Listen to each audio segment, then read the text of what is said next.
Our story begins with a fat otaku who called himself the Nobody. Because of this, he suffered a lot in school, so he decided to study, believing that if he worked hard and made a lot of money, all those problems would eventually disappear from his life. That might have actually worked, except for one thing. He truly was a fat otaku and not intelligent at all.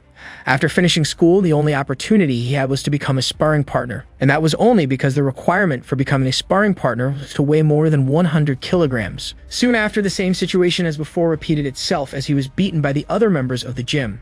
Alone, he cried, unable to understand why everyone insisted on bullying him. Shortly afterward, the supervisor Manhwa approached and asked Xiao Wu to take care of the monthly report. Awkwardly, he tried to argue that his job was only to be a sparring partner, but in response, the supervisor flexed his muscles and stared at him in an intimidating way. Thus, the young man immediately agreed to handle the report and deliver it as quickly as possible. Once the task was accepted, Manhwa called the employee again, but Xiao Wu only turned his face away. At that moment, the other team members emerged from the shadows, also asking for help with their schedules. Faced with all the new requests, the young man's expression changed completely. Still, he smiled and agreed to take care of everything for the team. By midnight, the scene shifted. Sitting in front of the computer, he regretted not refusing, since he would not even receive a raise. Suddenly, a sharp pain struck his chest. At that moment, he remembered the doctor's warning about the risk of dying if he did not lose weight. Desperate, he reached out to the side, trying to call an ambulance. Soon, the message appeared on his phone informing him that the service had been suspended for lack of payment. With nothing left to do, the young man simply accepted that he was going to die right there. Before passing away, he decided that he needed to change and could no longer continue living that way. After that, he moved the mouse cursor to delete the folder named Study Materials. Once the action was completed, he laid his head on the desk, finally at peace with himself. His last wish was not to be a fat, repulsive otaku in the next life. However, his finger slipped and accidentally clicked on Send to All.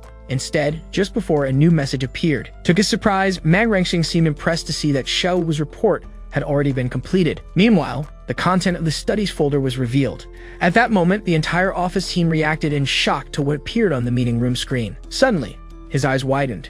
Right after he was reborn as a baby and questioned whether that was truly a new beginning. 20,000 years passed on the Kyushu continent. Then, a young girl held his arm while calling him by name. With that, Tushang Xiaoyu reminded him of their promise to explore the world together beyond the mountain. She then commented that she had trained there for 20,000 years without even realizing time had passed. Finally, the young man claimed he was just an ordinary person who would only cause trouble if he went down the mountain. Xiaoyu, however, could not understand how an ordinary person could lift a mountain. At that moment, he confirmed to himself that he had truly reincarnated. His new life was as the young master of demonic sect. For this reason, he hid away to train since the sect was in decline and could not protect him. The girl only smiled, thinking about how this company saved her from boredom. The lessons of his past life motivated him to train rigorously for 2 millennia. After so much time, however, he finally realized something while walking by her side. Suddenly, a giant serpent appeared in front of them, making him understand that he had been transported into a fantasy world. Even so, he still saw himself as a genuine Wu Lingan, but without spiritual roots. As soon as the creature lunged forward,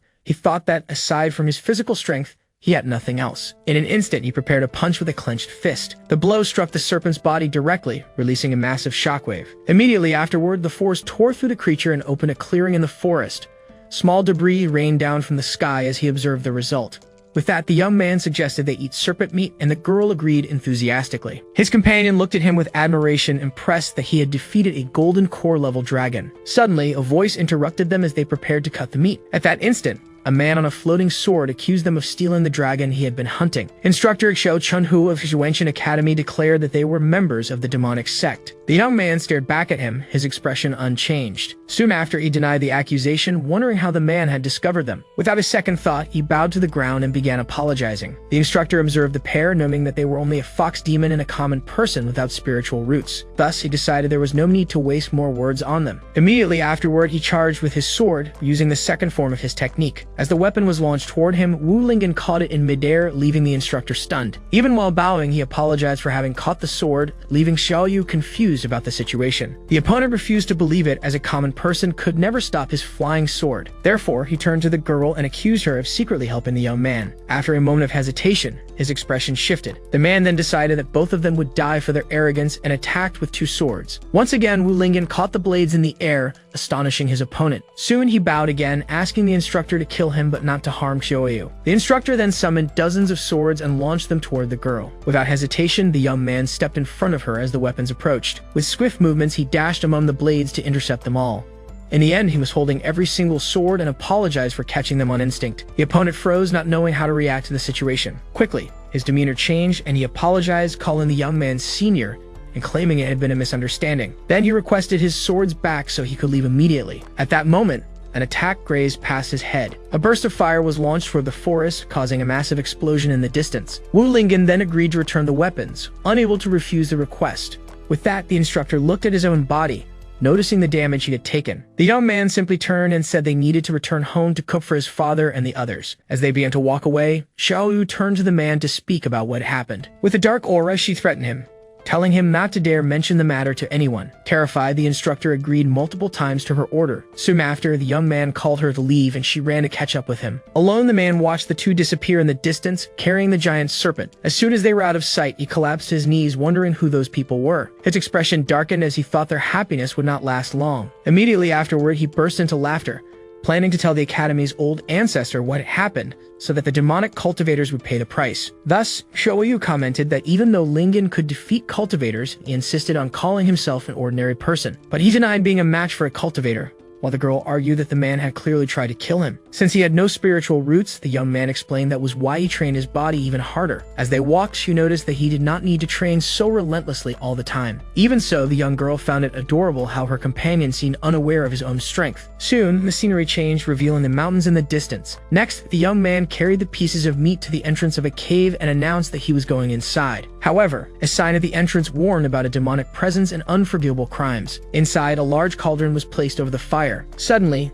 an imposing man emerged from the shadows, threatening death to anyone who dared invade the demonic sect's territory. Yet unfazed, Lingan simply smiled and announced that he had brought serpent meat. Immediately, the group's expression changed completely as they welcomed the small visitor. Behind bars, everyone begged for the meat, saying it smelled wonderful and that they were starving. Then the young man explained that despite appearances, these were uncles who cared for him. Even so, the leader of the group only turned his face away, dissatisfied. At that moment, Wu Di, the sect leader, asked if the boy still considered him a father, since he had not seen him for 3 hours. But the son justified himself, saying that hunting and preparing the food had delayed him, though his father retorted that he knew what was happening outside. Then the elder accused the girl, trying to convince him to descend the mountain again, but the young man denied it. The leader's response was a furious shout, absolutely rejecting the request. The outburst left both the son and Xiaoyu shocked. Even sealed for 20 millennia, Wu Di claimed he still remembered the cunning of the righteous sects. With that, he asked if the boy wanted his own father to bury him, which made the young man apologize. However, he hesitated for a moment before continuing. Soon after, the patriarch exploded, saying he had heard the same excuses for 20,000 years. The son's attitude left the man completely speechless. Still, Lingan declared that he no longer wished to remain in the forest, even if it meant being hunted or killed. Then the other members called him naive, reminding him that he was the last of the family and that leaving would be suicide. At that moment, Xiaoyu interrupted the discussion to reveal that they had encountered a righteous cultivator, and she revealed that her companion had defeated him with a single punch, although he tried to claim it had only been a misunderstanding. Hearing this, Wu Di silently questioned whether the boy had really grown so strong, yet he still shouted that Lingan was just an ordinary person without spiritual roots. Next, he asked how his son would face stronger cultivators, leaving the girl worried. Thus, the father warned him not to think himself invincible just because he had defeated a few enemies. But the young man replied that he had never spoken of being invincible and that he was not interested in such things. His true goal, he revealed, was to break the seal and rescue them, something he could never achieve in the forest. Then Wu Di turned to the others and asked if they had told this to his son, but they all denied it. At that moment, the boy remembered how his father, even while sealed, had always cared to protect him. Now that he was grown, he declared it was his turn to protect the elder. At this point, Xiaoyu interrupted to remind them of something they had forgotten. She explained that since her companion had no demonic aura, his identity would not be discovered, and the others agreed. Even so, Wu Di refused to accept the risk because any advancement would release his aura and kill him. Then the son turned to leave, asking not to be blamed for a decision he had already made. As soon as he turned his back, he heard his father shout for him to stop. Right after, an object was thrown toward him. He caught it in the air while Xiaoyu also glanced at the item. Not understanding, the young man asked what the object in his hands was. The elder explained that it was the qualification for the Asura Academy exam, suggesting it as a first destination. Immediately, the group grew excited at the news, since the academy was famous for training golden core level cultivators. Then Xiaoyu questioned the decision, but Wu Di argued that the most dangerous place was also the safest. With that, the young man understood that there he would find countless cultivation paths and might discover one for himself. Next, he began packing his belongings into a large bundle. Soon he appeared ready to depart with an immense load, announcing his departure for Asura Academy. Curious, the girl asked how his father had obtained the item, but he refused to answer. Then Wuti admitted that he could no longer protect his son. Therefore, sending him to the academy was the best way to keep him alive.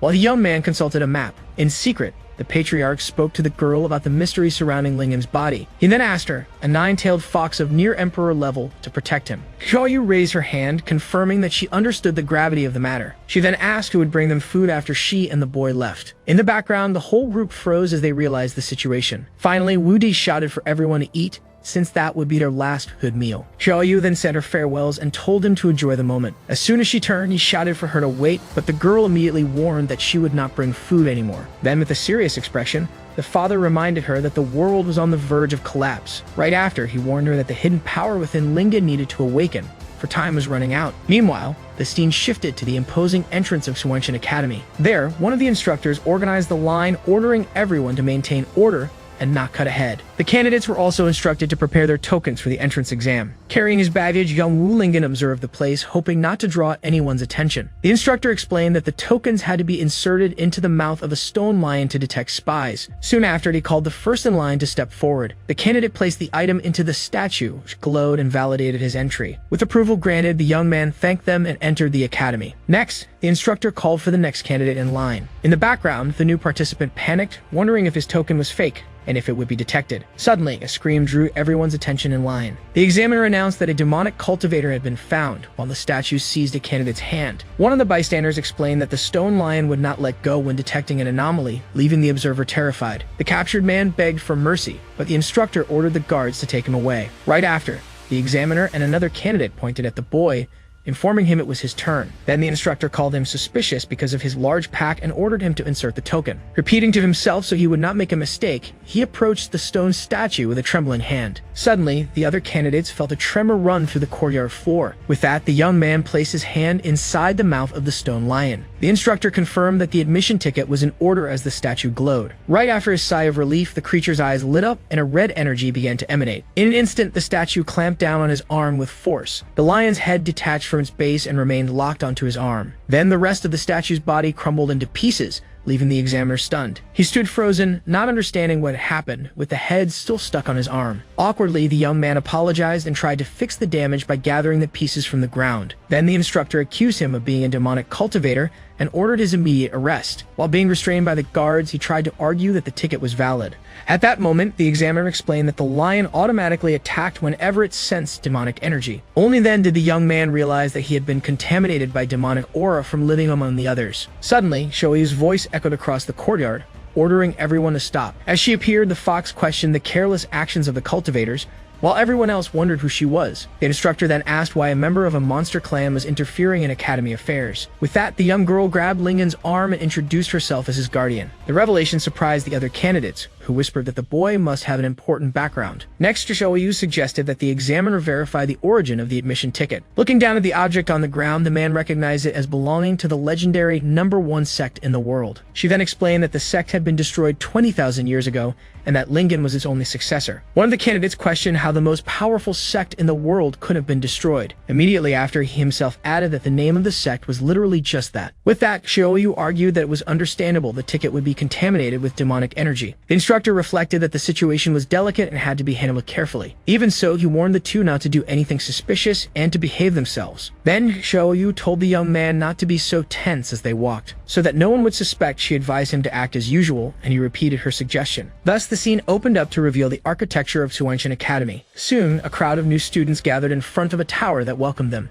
From above, the academy instructor, Mei Yanli, silently observed them all. Next, Master Huang Luhong approached to ask about that year's new students. The examiner commented that there were quite a few promising candidates in the courtyard. Among them were Baidi from Yujin Peak and the young Master Ti Shankao from the Huan sect. Wasting no time, the young man invited the girl to practice dual cultivation with him. But with a serious expression, she simply told him to disappear from her sight. Around them, others whispered that the girl was a super genius, the daughter of the master of Yujin Peak. Even so, Bai Di concluded that his father was right and none of the newcomers they were worth his attention. From above, Instructor Mei commented on the quality of the students but hesitated for a moment. He sensed that something strange had mixed in with the group while Wu Lingan tried to act normally. Master Huang laughed, thinking he was just someone eager to show off his newly acquired strength. The examiner Mai, however, doubted that with such flashy behavior he would pass the first test.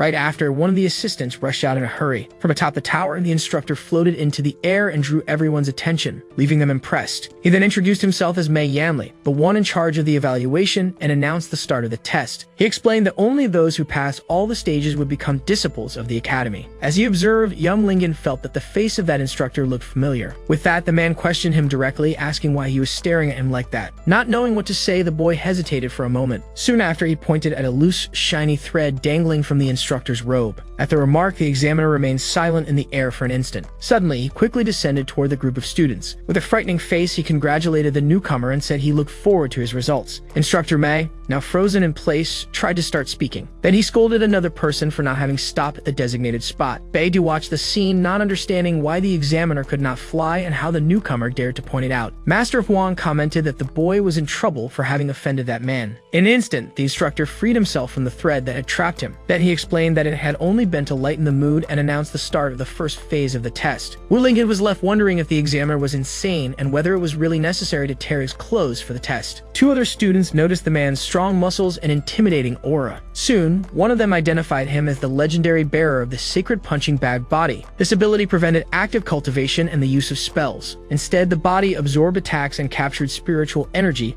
becoming stronger with each strike. With it, the user became immune to all attacks from opponents of the same level.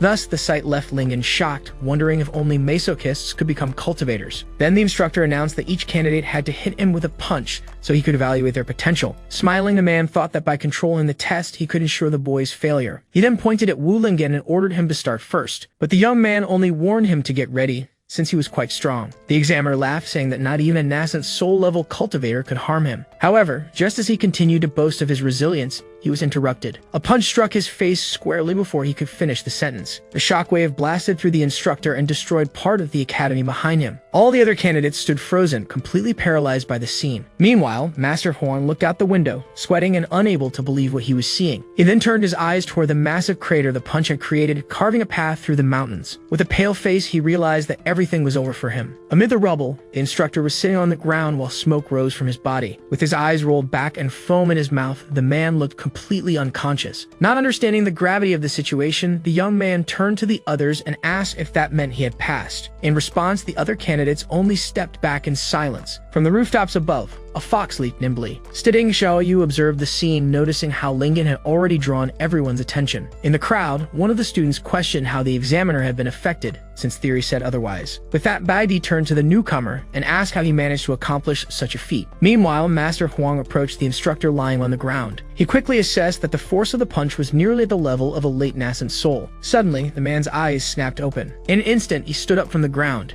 He then rushed toward the young man with a strange expression. As soon as he reached him, he accused him of having struck him off guard and in the face, while the youth apologized. Then, one of the candidates concluded that the sacred body had not resisted because he was caught by surprise. The examiner warned that the previous test did not count and that he would be disqualified if he used tricks again. Next, a golden aura enveloped his body, activating the ability. One of the students recognized the technique as the supreme defensive move of the sacred body. The instructor then boasted, saying that not even at full strength could he be moved. Without hesitation, the youth landed a direct punch to his stomach. The fist sank into the man's body, but he did not move from his spot. The crowd commented in awe that the examiner had not even shifted his legs from the impact. Master Huang, however, realized that something was wrong with that reaction. Soon after, it was revealed that Instructor Mai had fainted standing up. Master Huang then intervened, announcing that everyone had passed the first round. The candidates celebrated the news while still wondering about the young man's level of strength. Next, a student approached to introduce himself to Wu Lingan. He revealed himself as Zhang Ma, the successor of the Huan sect, and listed his abilities. With that, he decided to accept Lingan as his sworn brother, leaving the young man uncomfortable with the idea. In an instant, the other candidates also approached, asking to be his younger brothers. Soon after, a boy introduced himself as Chian Ji from the Chian Ji sect, offering precise information. With an apology, he admitted that although he collected data, he had nothing on his new brother. At last, Lingan felt a sense of familiarity with his friendly attitude. Then Chian Ji asked which sect or school he belonged to. Awkwardly, Wu Lingan answered that he was merely a solitary cultivator. Suddenly, the crowd parted to make way for the genius of Yujin Peak. With that, the young girl accused him of liking attention and promised to show him the difference between them. Right after, the girl turned and walked away while he watched her. In the background, a hooded figure followed the scene among the crowd. Master Huan then shouted for no one to celebrate too soon. He then pressed a red button on a controller he was holding.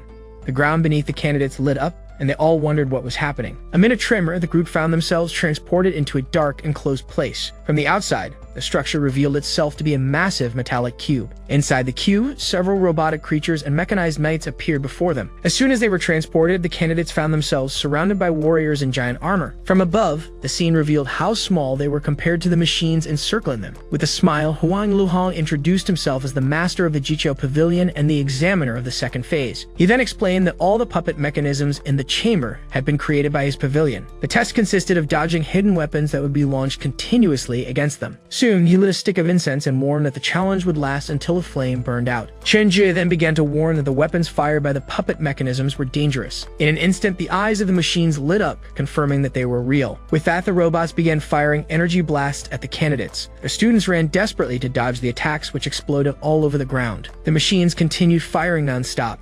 Many were struck by the explosions and gave up on the test almost immediately. From afar, Huang Luhong observed that the boy from the Huan sect was doing well. Zhang Me activated his technique and stood still while the beams of light curved around him. With a smile, he boasted that no one could strike him from behind with that ability. Right after, however, a beam of light struck him squarely in the chest. The examiner only covered his face, pretending he had not jinxed him. He then noticed that the girl from the Yujin sect was also proving to be surprisingly strong. Suddenly, the cultivator's expression changed as she realized something. Meanwhile, Wu Lingan buried one of the robots into the ground. He quickly concluded that this way he would not be hit. The examiner then shouted furiously that the test was about speed and not to be misinterpreted. The examiner threatened him with disqualification if he broke any more puppets, but he only apologized. With that, young Baidi ended up remembering her father's advice. Suddenly, Instructor Mei grabbed the device, saying there was no need to waste words on the boy. He then pressed the buttons himself so that the youth would feel the full power of the puppets. The parts of the robots began to detach and merge in the center of the room. In an instant, they all fused into a single giant robot, surprising the solitary cultivator. Soon, Chian Ji explained that the strength of that fusion surpassed the golden core level and questioned the difficulty of the test. He also warned that the puppet's weapons were coated with a deadly poison. With arrows in his back, the young man only said he felt dizzy, while the other scolded him. The examiner argued that such a thing could kill someone, but Instructor Mei did not care. Smiling, he asked if they really wanted that arrogant boy to pass the test. The giant puppet then fired a barrage of poisoned needles from its hands. In a swift motion, Wu Lingan dodged all the projectiles with ease. After evading, he stopped and looked back as if he had realized something. Looking again, he noticed that the other candidates had been struck by the attacks and he apologized. Irritated, Instructor Mei decided to send even more puppets after him using the control device. In an instant, the young man found himself completely surrounded by the giant robots. With an aura of energy forming around him, he prepared for the confrontation. From afar, the instructors warned him that he would be disqualified if he damaged any more puppets. Collapsed on the ground, Chian Ji promised to burn incense for him,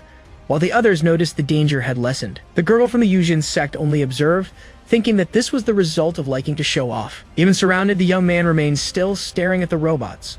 With that, he decided that was the only way to resolve the situation. He then bent his knees and gathered strength in his legs. With a powerful leap, he shot toward the giant puppet and struck it with a crushing blow. The instructors stared in shock, unable to believe he had managed to fly while the puppet was destroyed. The other students wondered what his level was, since flying with swords required the golden core stage. Fallen on the ground, Chian Ji explained that he was not using spiritual aura to fly. In fact, he was only using the strength of his own legs to jump. The other candidates watched in disbelief at the power of his body, while Chian Ji suggested he take a break. Instructor Mei, however, knew he could not stay in the air for long and prepared to attack. Immediately, several spears were aimed at the exact spot where he would land. Unable to destroy the puppets and risking losing points, the young man needed to think of a solution. Seeing the Yujin sect cultivator dodging the attacks, he seemed to have found the answer he was looking for. With that, he landed precisely on the tips of the spears on the ground. In an instant, the young man stopped right in front of the girl.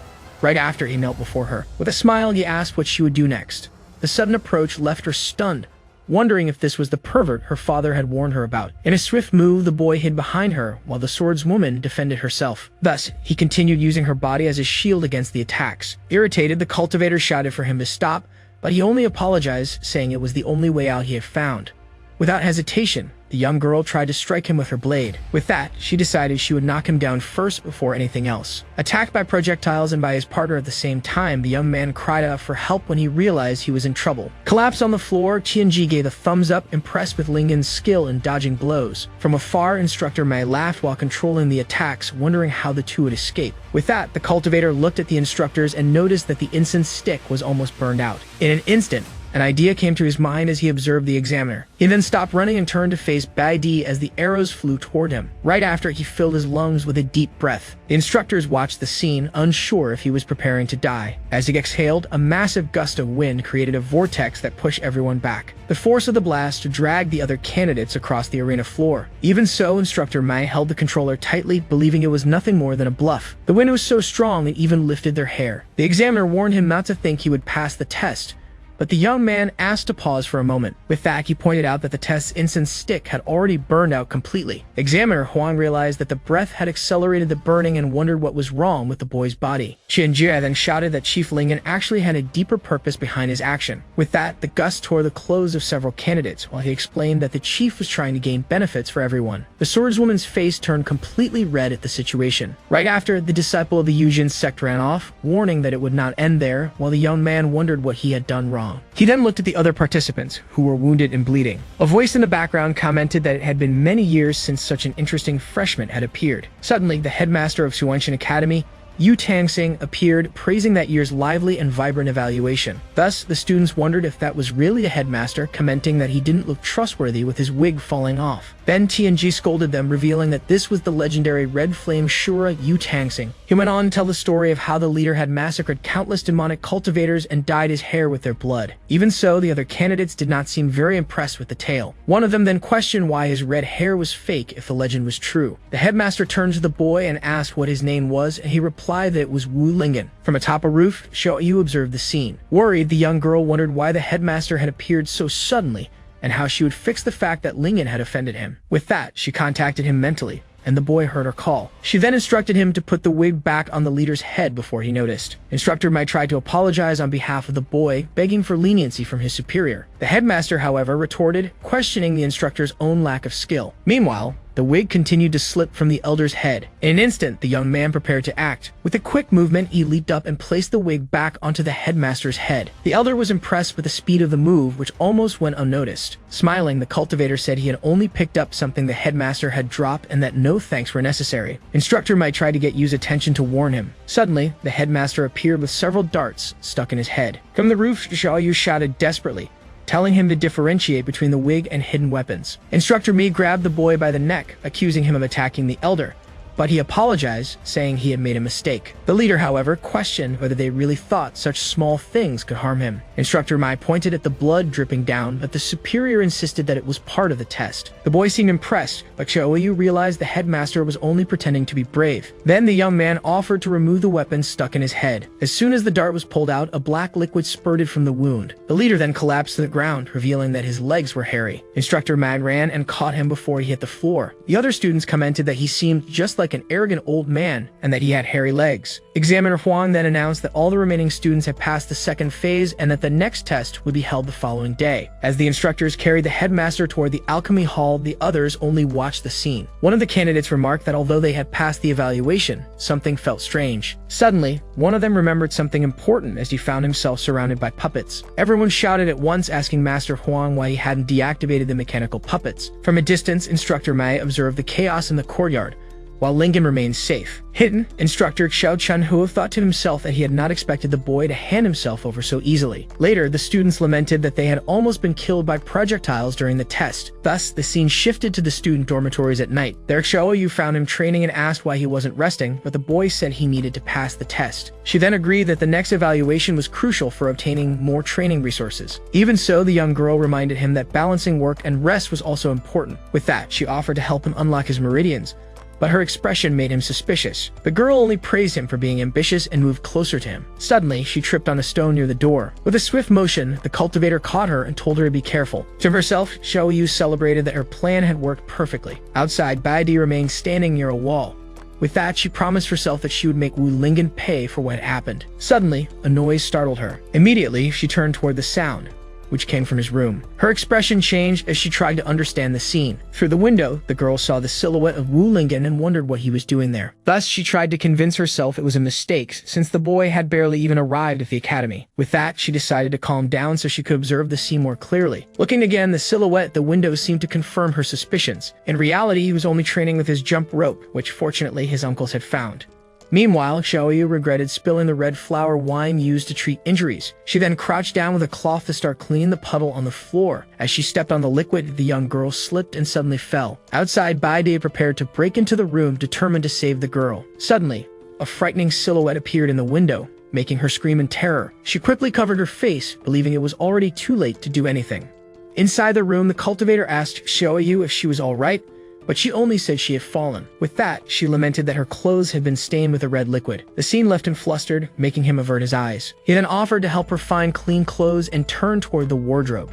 Suddenly, the door to the room was kicked open with great force. Sword in hand, Baidi called him a demonic murderer and ordered him to surrender. At that moment, the scene showed the young man handing a towel to Xiaoyu, who was kneeling on the floor. Upon entering, the girl accused him of defiling the body, while the other wondered how she had become a corpse. The youth could not understand why he was being called a demonic murderer. He then questioned if she had discovered his identity, but the answer was denied immediately. Even with his attempt at explanation, Baidi refused to listen and prepared to strike. She quickly activated her sword technique, and an aura of energy formed around her. The young woman then launched her 10,000 swords attack.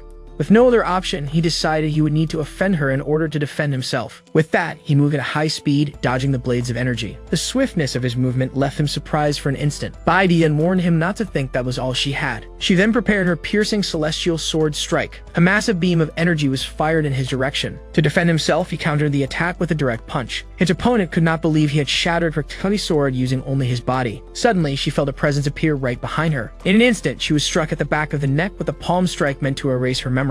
With that, she collapsed to the ground completely unconscious as her sword rolled aside. Sitting on the floor, the cultivator apologized, explaining that this was the only option to avoid revealing his identity. Thus, the technique consisted of infusing power into the palm and directing it to the opponent's brain. As a result, the strike left her completely stunned on the ground. Soon after, he said they needed to take her back quickly before anyone found them there. He then carried the girl on his shoulders out of the room. Under the moonlight, he ran across the rooftops of the academy with her. As he advanced, he searched for the right place where he should have left her. Suddenly, the swordswoman began to wake up, wondering what was wrong with her. Without hesitation, he struck her again with the same technique to erase her memory. With a sigh, he thought that he had merely been exposed. Even so, something continued to trouble him. As he carried her through the academy streets, he wondered where that woman actually lived. Because of that, the situation left him completely lost, not knowing what to do next. Hidden, Chian Ji observed the scene, trying to understand what kind of relationship existed between Chief Lingan and Baidi. Although he pushed open the door of one of the rooms, he soon opened it fully. After that, the young man laid her down on the bed. Since the room looked unoccupied, he assumed she was staying there. But suddenly, the young woman began to wake up, questioning what was happening. However, without hesitation, he struck her again with a memory-erasing technique. As she fainted, the stranger apologized for not being able to reveal his identity. Thus, he began to worry whether repeated use of the technique might have scrambled her memories. Even though he felt guilty, he knew it was better than having his family exterminated. Looking around, he was surprised by the mess in the young woman's room. Soon after, he noticed the footprints he had left on the floor. Therefore, determined not to leave any trace, he grabbed a mop to clean the place. In addition, while cleaning, he decided he might as well tidy up the mess in her room. But then the scene shifted to a gazebo in the middle of a forest at night. At that moment, a hooded figure ordered whoever was hiding there to stop. As soon as young Xiao Chunho emerged, the stranger praised him for being so well hidden. Right after, the figure boasted that nothing could escape his eyes. With that, the young man explained that he needed his help to deal with a new student. The hooded man, however, questioned why he should help him. In return, the instructor promised his full support in the choice of the next family head. Soon after, the figure stood and asked for the target's identity, and the request was answered, Wu Lingan. Hearing the name, the man recalled the arrogant boy from the exam. Then the instructor proposed to rig the lottery so that he could kill the youth accidentally. The hooded one, however, agreed to the plan but reminded him not to forget his promise. As the figure turned to leave, young Master Xiao called him back. Shortly after, he asked for help with another matter. For in the water, a giant aquatic serpent had coiled around his leg, holding him fast. Desperate, he begged to be saved first, which left his ally incredulous at the situation. With no other choice, the man decided to intervene. With a swift movement, he drew his weapon and slashed the creature with an energy strike. Soon after, he ran and leaped, finishing the attack with a powerful slash. Thus, with the beast defeated, the hooded figure announced that it was over. But suddenly, Xiao Chunhu fell from the sky, screaming among the trees. In an instant, the man caught him in his arms before he hit the ground. At last, the instructor praised the strength of the Xiao family's genius, but the young man only asked him to get off. With that, the figure dropped him headfirst into the water and walked away. Soon after, the spirit of Master Dan appeared, and the hooded one warned that Wu Lingan was not so simple. Then the master agreed, admitting that the power the boy had shown would be difficult even for him at his peak. Even so, the man boasted, claiming that no one in that world could defeat him. He then revealed himself to be a time traveler named Xiao Huohuo. For in his original life, he was just an ordinary student on Blue Star. After a traffic accident, he ended up transmigrating into the cultivation world. Soon after, he became an apparently insignificant young master of the Xiao family. One day, while tending cattle, he stumbled and fell into Manhwa. At that instant, he found the ring that housed Master Dan, beginning his journey of power. With this protagonist's story, he felt confident that every opponent was nothing but a stepping stone on his path. Moreover, Huohuo declared that even without resentment, Wu Lingan's destiny was to be defeated by him. Meanwhile, elsewhere, the young man suddenly sneezed, not understanding why. After finishing his cleaning, he decided the room was tiddy enough and that it was time to leave. With that, he opened the wooden door. After saying his farewell, he left while Bai Di continued sleeping. Standing before his own room, the traveler noticed something strange. As soon as he entered, he realized someone had been in his room. Soon after, he found Bai Di lying unconscious in his bed. For a moment, he only stood there, watching the sleeping girl. But in an instant, he panicked upon realizing that a cultivator had broken into his room. As he approached the bed, Xiao Huohuo watched Bai Di turn over in her sleep. Soon, the young woman's fame as the goddess of the new generation came to his mind, and he admired her even while she was asleep. Then the young man scolded himself, reminding himself that this was not the time for distractions. With a new posture, he turned toward one of the pieces of furniture in the room. Thus, he began to analyze the situation, pondering why a girl would be tidying his room and lying in his bed. Therefore, a single conclusion emerged in his mind. She must certainly like him. The memory of comic books from his past life made him believe that, as the protagonist, it was his destiny to have a heroine in love with him. As he looked at the sleeping girl, he questioned whether Bai Di could be his destined heroine. Soon after, his expression changed as he noticed that despite everything, the girl still had not awakened. At that moment, Master Dan appeared and revealed that her consciousness was damaged, which was preventing her from waking. Thus, Xiao Huohuo assumed that Bai Di had spent so much energy cleaning his room that she fainted, leading Master Dan to scold him. Unbothered, the young man leaned over the bed, confident he could help using the first aid knowledge from his past life. He then positioned himself in front of the bed and prepared to begin the procedure. At that instant, the girl lying there let out a faint murmur. Slowly, her eyes opened and she questioned what was happening to her body. At that very moment, the young master leaned over her with his lips ready for a kiss. Suddenly, a loud crash made Wu Lingan turn back, startled by the noise coming from the room. Immediately after, Bai Di kicked open the door as she left, warning him never to appear in front of her again. Sitting on the floor, Xiao Huohuo wondered why he had been attacked if she had feelings for him, leading Master Dan to suggest he might be overthinking things. Thus, the young man concluded that the women of this world were naturally reserved and that a kiss had been far too direct. Master Dan then asked how he could be so sure that Bai Di liked him and had not simply entered the wrong room by mistake. With a bruised face, the protagonist answered that the reason was simple. He was a natural-born protagonist. Outside, the young woman walked alone through the courtyard as she tried to understand how she had ended up in someone else's bed. With that, a memory surfaced in her mind, showing the moment she confronted Wu Lingan and heard the accusation that he was a demonic cultivator. Little by little, a memory became clearer, and she finally began to understand what happened. In her recollection, she accused Wu Lingan of being a cultivator who used bodies to strengthen his cultivation. Therefore, Bai Di realized that she had uncovered a huge secret, and that the person in the room was probably Wu Lingan's accomplice. With a determined smile, she swore that she would find proof that a thief had infiltrated Zhuanshan Academy. At that instant, her voice echoed through the night, shouting Wu Lingan's name as a promise of vengeance. The cry woke two students who recognized Bai Di's voice and wondered what could have happened between her and Wu Lingan. The next day on the presentation stage, all the students were already gathered for the evaluation. While they waited, some began to complain that the evaluation had not yet started and that no instructor had appeared.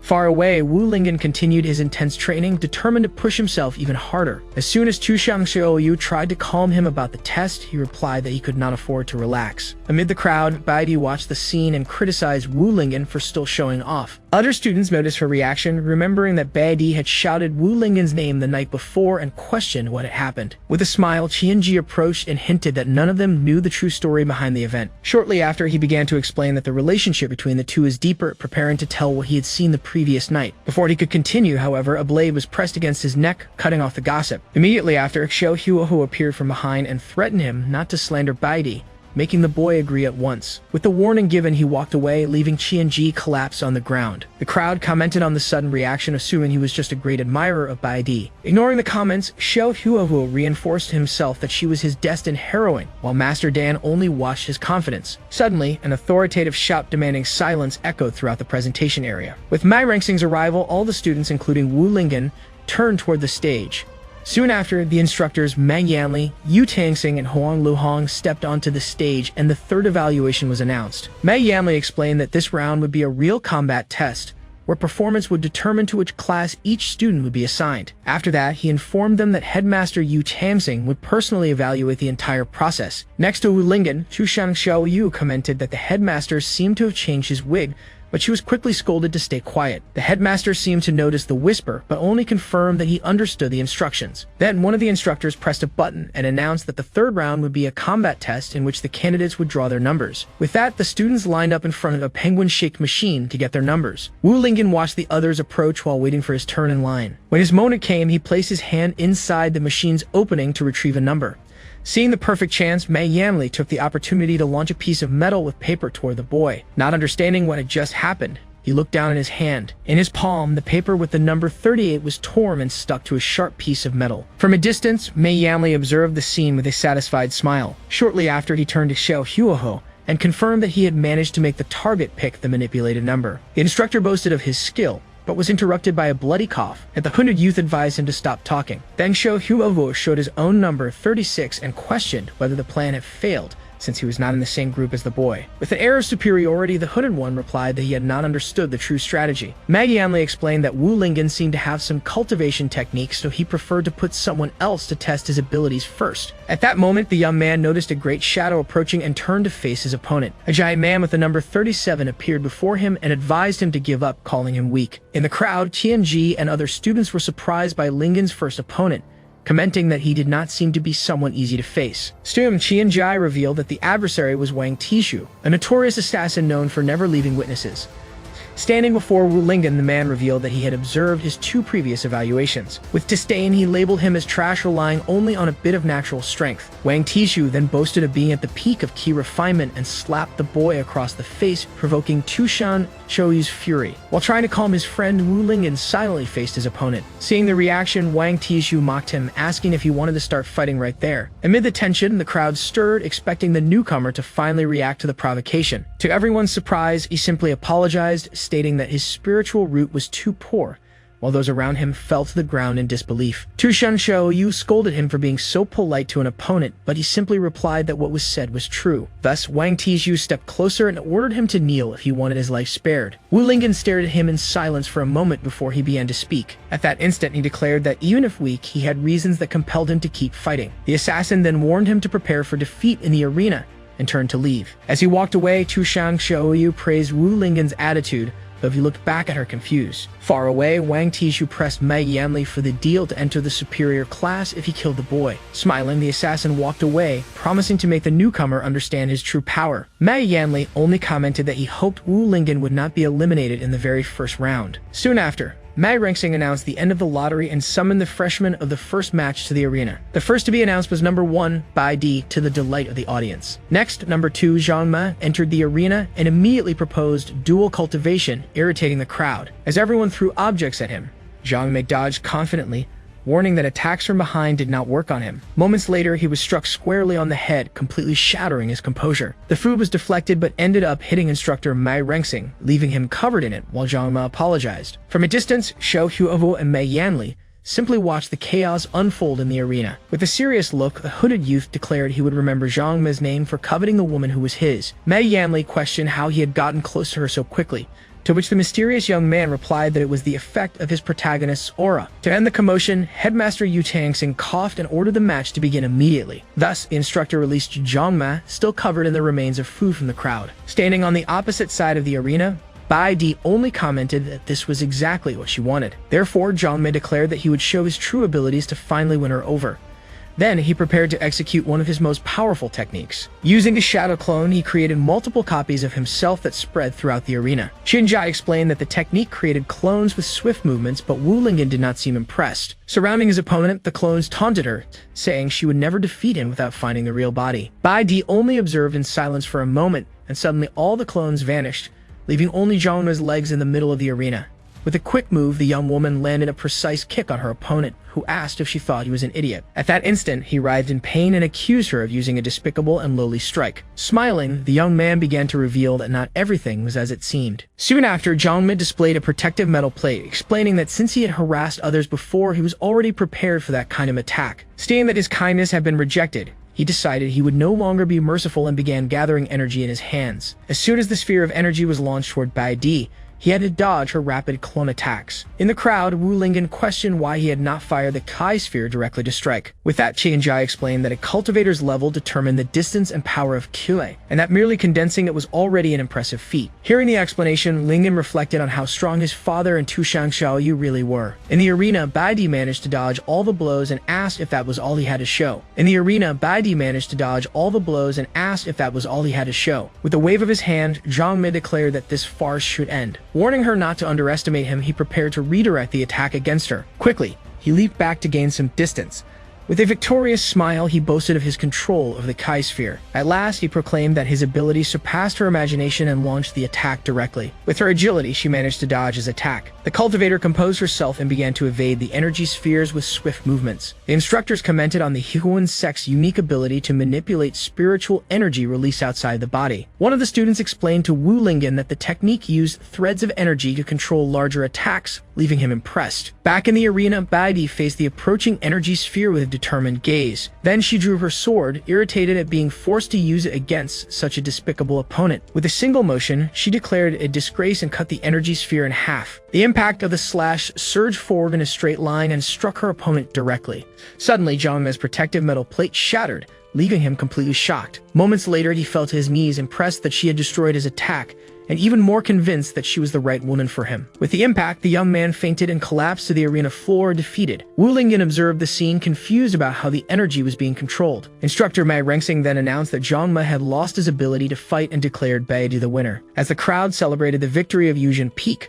the swordswoman remained still at the center of the arena. Beside Tushang Xiaoyu, the young man reflected on whether this was what battles between cultivators were truly like. Suddenly, a girl appeared holding an enormous chicken leg. Hearing the noise, Lingan turned to see what had happened. The pink-haired girl then recognized Baidi, expressing her admiration for the #1 cultivator of the new generation. Soon after, she commented that she also wished to be that strong one day. The newcomer approached Wu Lingan, who was surprised by her height. Without meaning to, she bumped into Tushang Xiaoyu, who was shocked by the impact. At that instant, the fox assumed that this was the kind of thing Lingan liked. The pink-haired girl noticed the boy's gaze and deduced that he was craving food. Seeing everyone's reaction, she offered the meat and asked if he wasn't desiring something else. Though scolding himself, Wu Lingan admitted he was hungry from training and accepted the piece of meat. Tushang Xiaoyu panicked, not knowing what to do as she realized he really did want the food. Thus, she could not believe that a stranger had understood Lingan's desires better than she had. Meanwhile, the instructor ordered that Zhang Mi be removed from the arena so the next candidates could prepare. With his mouth full, Wu Lingan asked the name of the girl who had fed him. Smiling, she introduced herself as Murong Chan, the student who had entered the academy the previous year. Tushang Xiaoyu questioned her about being a senior,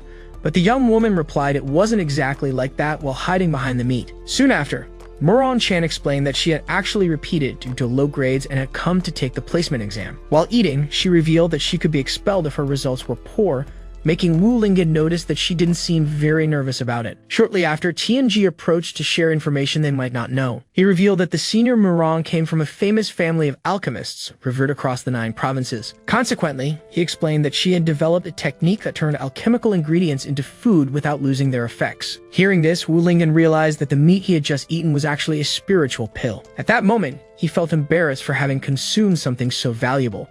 But Murong Chan reassured him. She explained that she simply could not stand to see someone hungry. Her kindness left Wu Lingan and Tushang Xiaoyu speechless. Moved, he called her an angel, while the fox at his side grumbled that it wasn't that big of a deal. Suddenly, a crowd of admirers ran past them, making way for the young master. At that moment, Baidi approached with a focused gaze, ignoring the commotion around her. Without hesitation, Murong Chan ran to her and with admiration asked for an autograph. While she waited eagerly, Baidi only stared at her coldly, leaving Wu Lingan and his guardian in silence. The #1 refused the request but advised her to be careful when choosing her friends. She then turned to Wu Lingan and promised she would uncover the truth about what he had done the night before. As she walked away, the crowd began to speculate whether what Chian Ji had said about their relationship was true. Because of this, Murong Chan asked if he was really close to Baidi, but the boy replied that he only knew her. Ignoring the answer, she held his hand and asked him to introduce them as she wanted to become as strong as the senior. Suddenly, instructor Mag Rengsing's voice echoed, calling Murong Chan's name twice. From the stage, he scolded her for not listening and told her to hurry to the match. As she ran, the girl asked Wu Lingan not to forget to deliver her message, and he agreed to try. With that,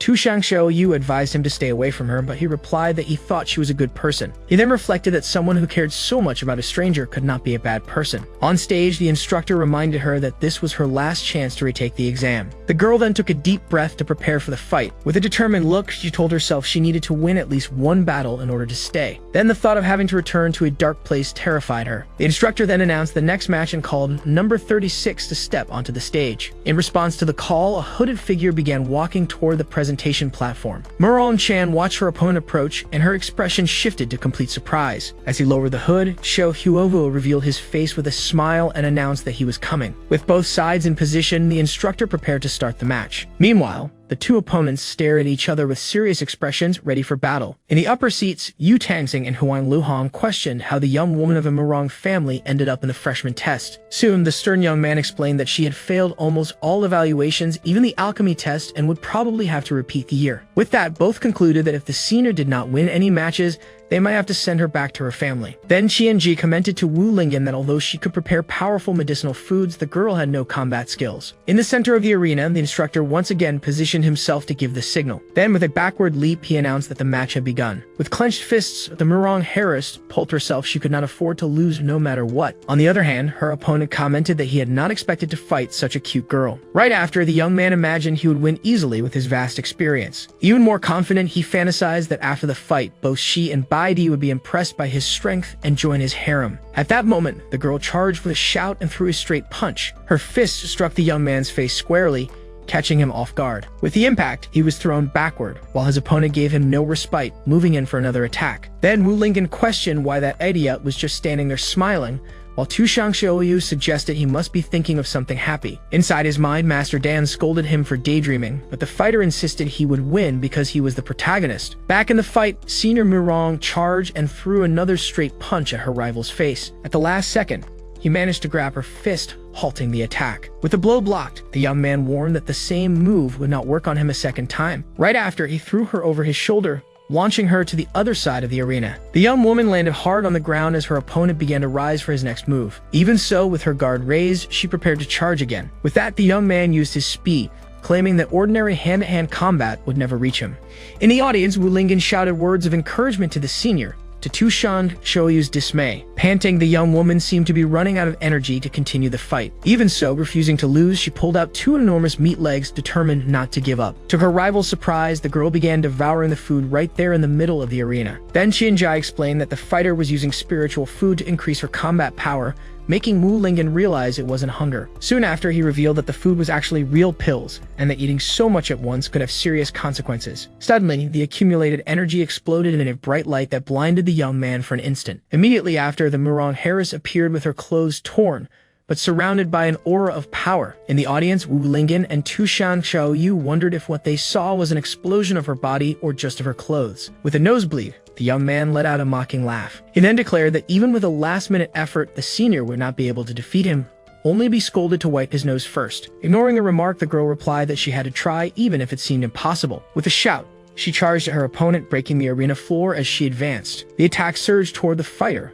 who prepared for the impact. While Master Dan warned him that her strength had surpassed the key refinement stage, he replied that he already knew. Then the combatant declared that the fight was not over yet and prepared to strike again. With that, the young man announced that he would also begin fighting seriously. Her fist then clashed against the sword he used to defend himself. The strength of the impact surprised him, leaving him stunned for a moment. Then the punch shattered his guard and struck him directly. Wu Lingan was impressed by the senior's power, but Tu Shangxiu noticed that she was only forcing her body to its limit. Soon after, the observer explained that with that level of intensity, the young woman would not last more than a few minutes. In the middle of the ruined arena, the heiress breathed heavily, already exhausted from the battle. With sweat dripping down her face, she wondered aloud if she had managed to win. On the observation platform, the instructor asked if the young man had been beaten to death, but Headmaster Yu Tangxing reassured him. With a serious gaze, the Headmaster affirmed that the battle was not over yet. Amid the smoke, the silhouette of Asura appeared, and the opponent was surprised that he had been pushed to his limit by a local girl. With a battered face, he stood up and decided it was time to show his true strength. With his sword on his shoulder, the young man declared that he needed to show his true strength. Then, with his wounded face, he warned that this time he would not hold back.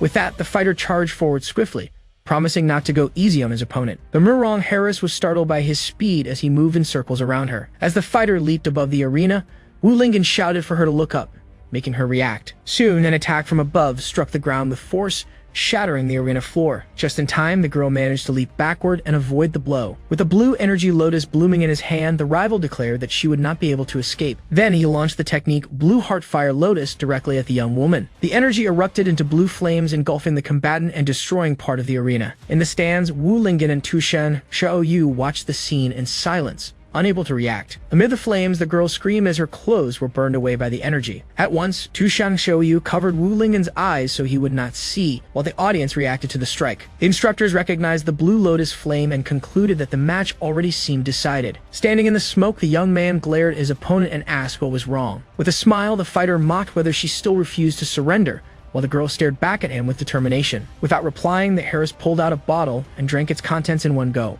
At once, a fiery aura exploded around her as the bottle shattered on the ground. The unexpected reaction left the young man completely shocked. Then the combatant charged forward with a shout, releasing a wave of energy that sent debris flying. The young woman unleashed a flurry of rapid punches against his sword, forcing him to struggle to block them. Watching this scene, one of the instructors questioned whether the girl had gone mad. Moments later, Wu Lingan wondered if her aura had intensified due to a breakthrough, but Tushan Xiaoyu denied the possibility. The fox then explained that the senior was pushing her limits with even more pills. With that, Tushan Xiaoyu concluded that at that moment the girl was literally burning her own life force. Even injured, the fighter continued her assault, shouting over and over that she could not lose. Seeing her stubbornness, the young man warned that he would no longer hold back. With a new move, he trapped her inside a giant blue lotus, which exploded and sent her flying. As soon as she landed, the fighter prepared to finish the battle. Seeing the danger, instructor Mad Rengsing shouted for the match to be stopped immediately. Ignoring the warning, the young man unleashed his blue lotus whirlwind attack upon the Heiress. The instructor shouted again to stop the match, declaring it already over. With a look of panic, Mad Rengsing realized it was too late to intervene. Lying on the ground, the girl wondered if it truly was the end for her. Soon, a memory surfaced, showing a relative destroying her food and scolding her for disgracing the family with useless recipes.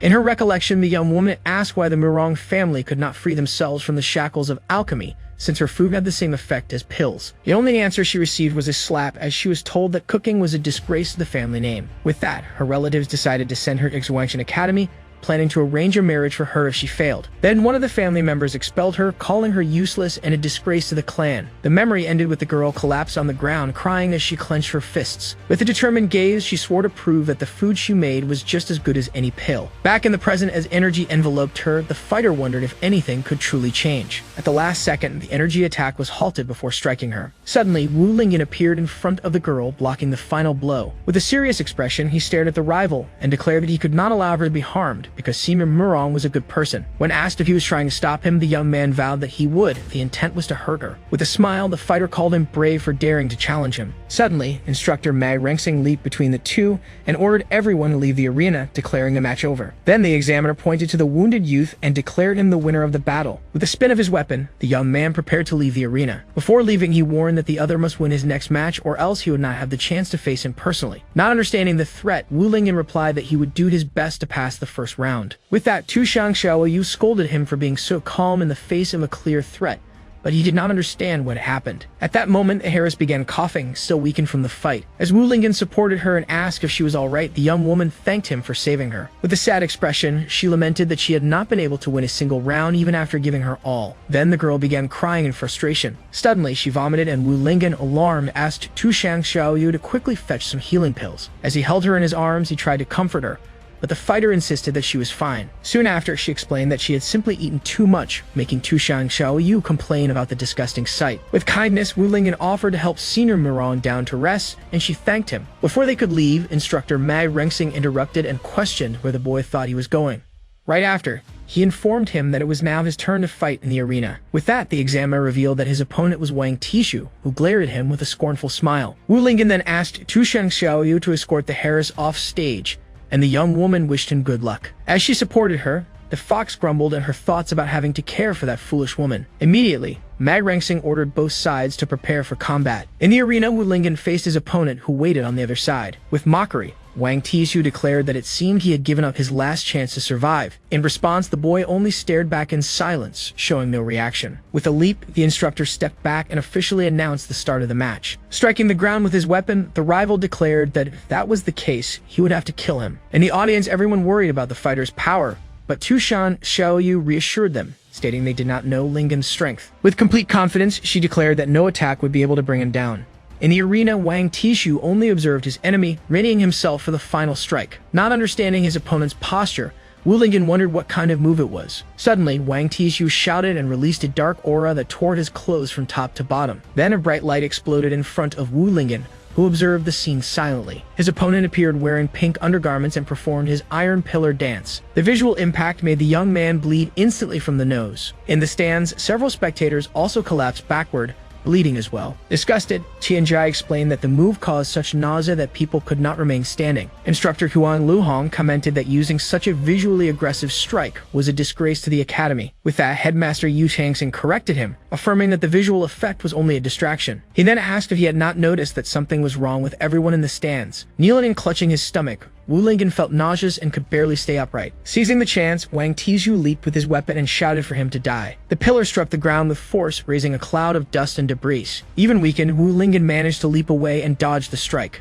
With a growl, Wang Tishu prepared to attack again, giving no chance to escape. With a spinning move, the rival executed his iron pillar whirlwind dance around Lingan. In the audience, the spectators could no longer bear the scene, covering their eyes and vomiting from nausea. Beside Tushang Xiaoyu, the heiress suddenly seemed to understand what was happening. She then explained that the disgusting behavior was only a distraction for the true trick, the toxic smoke released by the iron pillar. With a victorious smile, Wang Tishu boasted that the entire arena was already filled with his poisonous fumes. Thus, feeling the effects of the poison, the young man covered his mouth, struggling to resist. Meanwhile, Tushang Xiaoyu accused him of being despicable for secretly using poison. In response, the assassin declared that in a life-and-death stage, all means were fair. From afar, Mei Yanli watched with satisfaction, praising the performance of the hired fighter. At his side, Shou Humowu commented that he almost fell for the trick, but the instructor corrected him, saying he indeed had. Soon after, Wang Tishu advanced with a shout and demanded that his opponent die in agony. However, paralyzed by the poison, the boy wondered what was happening, as his body would not move and his head throbbed with pain. Gradually, his expression shifted to panic as he realized the severity of the situation. Seeing his rival struggle, the assassin mocked him for still trying to fight without even using 10% of his strength. He then approached for the final blow, promising to end his suffering quickly. With that, the pillar struck the boy's face directly, forcing him back with injuries, while the enemy watched him with disdain. Right after, he launched into the frenzied iron pillar dance, landing a brutal sequence of strikes. The barrage of blows pounded the body without pause, and the boy could only endure the impacts. In the stands, Murong Chan shouted for him to stop fighting, while Chian Ji worried about the imminent defeat. Desperate, the fox pleaded with the instructors to stop the match immediately. However, Manhwa replied that he could not stop the fight, since the boy still had the ability to fight back. Despite the order, the relentless strikes continued to batter his body. From afar, Baidi observed and questioned whether this was all the strength he had, disappointed by what she saw. With his opponent already weakened, Wang Tishu prepared for the final strike. Soon after, the pillar hit its target directly, spraying blood across the arena. The scene shocked the entire audience, and even the assassin himself was surprised by the result. Even so, the young man managed to catch the iron pillar with his hands, halting the attack. Not understanding, the enemy questioned why he was still resisting with the little strength he had left. Wounded, the boy explained that because he had so little energy, he needed to put everything he had into a single punch. With a contemptuous smile, the rival asked if he truly believed such a weak punch could hurt him. In that instant, the fist struck Wang Tishu's side. Immediately, his expression shifted to shock as he felt the impact. Suddenly, a wave of energy erupted from within his body, and he screamed as the damage spread. The force of the punch rippled through the arena in rings of energy, expanding from the point of impact. The explosion was so strong it could be seen from the stands, leaving all the spectators stunned. With his body battered, Wang Tishu glared at the young fighter, unable to believe what had happened.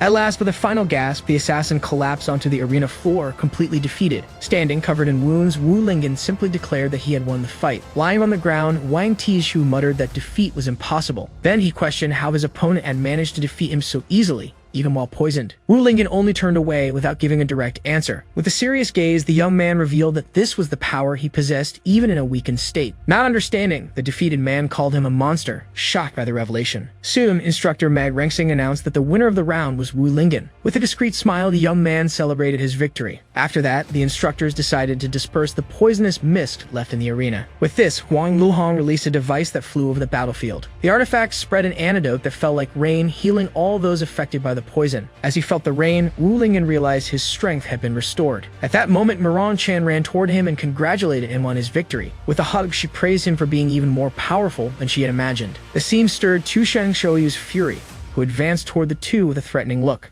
While the young man was being embraced, the fox came closer and closer, ready to intervene. With a shout, Tu Shangshoyu placed herself between them and warned Murong Chan not to get so close to Lingan. The girl tried to justify herself, but the fox accused her of being interested in his body. From afar, Xiao Huovu complained that it should be him surrounded by beautiful girls, and Mei Yanli questioned why he felt that way. Soon, the instructor admitted that the winner's strength had indeed surpassed his expectations. Then Mei Yanli asked Xiao Huohu if he was certain he could handle that opponent. With an aura of confidence, the young man replied that the word lose did not exist in his dictionary. At that moment, Xiao Chunhu appeared from behind and fined him 500 spirit stones for setting fire to the academy. Annoyed, the young man questioned the penalty, but Mei Yanli restrained him so he would not act rashly. In a whisper, he warned that this man was the academy's disciplinarian and also the headmaster's uncle. Xiao Chunhu only observed the scene with a serious and intimidating expression. With that, Mei Yanli pointed out that the headmaster was watching the commotion from afar. Reluctantly, Xiao Huohu agreed to pay the fine and handed over a bag of spirit stones. Immediately, he received another punishment, this time of 1,000 stones, for maliciously attacking an academy staff member. While Mei Yanli tried to calm him down, the young man shouted in rage but ended up agreeing to pay. As soon as the two left, he knelt on the ground and swore he would make the headmaster and that old man pay double for what they had done. Falling to the ground with his anger boiling, Xiao Huohu cast one last glance toward Wu Lingan, as if blaming him for his frustrations as well. Suddenly, Wu Lingan shivered, feeling a cold chill run down his spine. He muttered under his breath that the air had grown strange, leaving Tu Shangshoyu intrigued. Soon after, Chian Ji congratulated him for defeating a 5-star assassin, but Wu Lingan replied seriously that the fight had not been as simple as it looked. With a mischievous smile, the informant revealed that the battle had earned him valuable information about Wang Tishu, which he could sell for a good price on the black market. At that moment, instructor Mag Rengsing called Chian Ji, reminding him that his participation in the first round was still pending. Surprised, the boy realized it was his turn to fight. With firm and cautious steps, he climbed onto the arena to face his opponent. On the other side, Yu Jaxu waited silently, a young man with red hair and a calm gaze. In the upper seats, Headmaster Yu Changsing confirmed to Huang Luhong that the boy was indeed his useless grandson. He then explained that since the youth refused to learn the family's techniques, he had no choice but to send him to the academy. In the stands, the revelation stirred murmurs among the students, who commented on the competitor's identity. While Wu Lingan's group showed concern, Chian Ji remained calm and declared that his leader was underestimating him. With his book in hand, he stated that even without great combat skill, intelligence could compensate for the difference in strength. Facing Yu Jaxui, he revealed that he already possessed much information about him, since he was the headmaster's grandson. With confidence, he declared that by using the secret techniques of the Chian Ji sect, he would never fall without a fight. As soon as the instructor announced the start of the match, the two locked eyes intensely. Soon, Chian Ji activated his divine technique, and a celestial eye opened on his forehead. Tu Shangshoyu, surprised, explained that it was a secret ability of the Chian Ji sect, mastered by only a few capable of seeing the future. Observing Chian Ji's stance, she remarked that he had indeed saved a trump card for this moment. Meanwhile, Yu Jaxi prepared himself, curious to see the power of that technique. Focused, Chian Ji began the Tianji deduction. The technique revealed that there was an 85% chance that Yu Jaxu would open the fight with an earth-based attack. Immediately after, Yu Jaxu used the Earth and Rock Surge, forcing Chian Ji to quickly leap aside to dodge. From afar, Yu Jaxu watched as the boy balanced himself atop one of the rocks. With a confident smile, Chian Ji declared that he had already calculated that attack and thus would not be hit. Impressed with his precision, Wu Lingan commented on the boy's movements, and Tu Shangshoyu confirmed it was the effect of the technique. She explained that the celestial eye allowed Chian Ji to access the divine thoughts of the Chian Ji ancestor as if he were possessed. At that instant, a powerful aura appeared behind him, revealing the imposing image of an ancestral spirit. As the young warrior prepared for her attack, a red aura began to surround her hands. With that, Chian Ji's technique revealed that the chance of an earth-based attack combined with martial arts was 90%. Immediately after, the girl charged forward at high speed, using the Shining Trail technique to close in on her opponent. Without panicking, the boy simply raised his hand to the exact position indicated by his premonition. The moment the enemy's fist approached, he managed to block the strike with precision. Even with the block, the force of the impact landed squarely on his face. With the blow, the young visionary was thrown backward and fell unconscious onto the arena floor. While his opponent looked on, the boy remained on the ground, completely defeated. From the stands, Wu Lingan and Tu Xiaoyu shouted the student's name, shocked by the result. Even injured, the boy was already back on his feet, scribbling in his notebook about the need to calculate the difference in strength next time. Right after finishing his notes, he fainted again, leaving Wu Lingan even more worried. At that moment, instructor Mei Rengsing congratulated the young master on his victory, while Wu Lingan wondered if his companion would be alright. In the upper seats, the headmaster remarked on the fighter's progress but lamented that he still refused to use the Yu family techniques. After the fight, the victor looked toward the instructors in the sky and then turned to leave the arena. With that, instructor Mag Rengsing authorized him to step down from the stage. Soon after, Wu Lingan carried his colleague on his back, praising him for his strength and his third eye technique. With his face swollen, the boy replied that he didn't need to learn such things, but Wu Lingan regretted having little talent for it.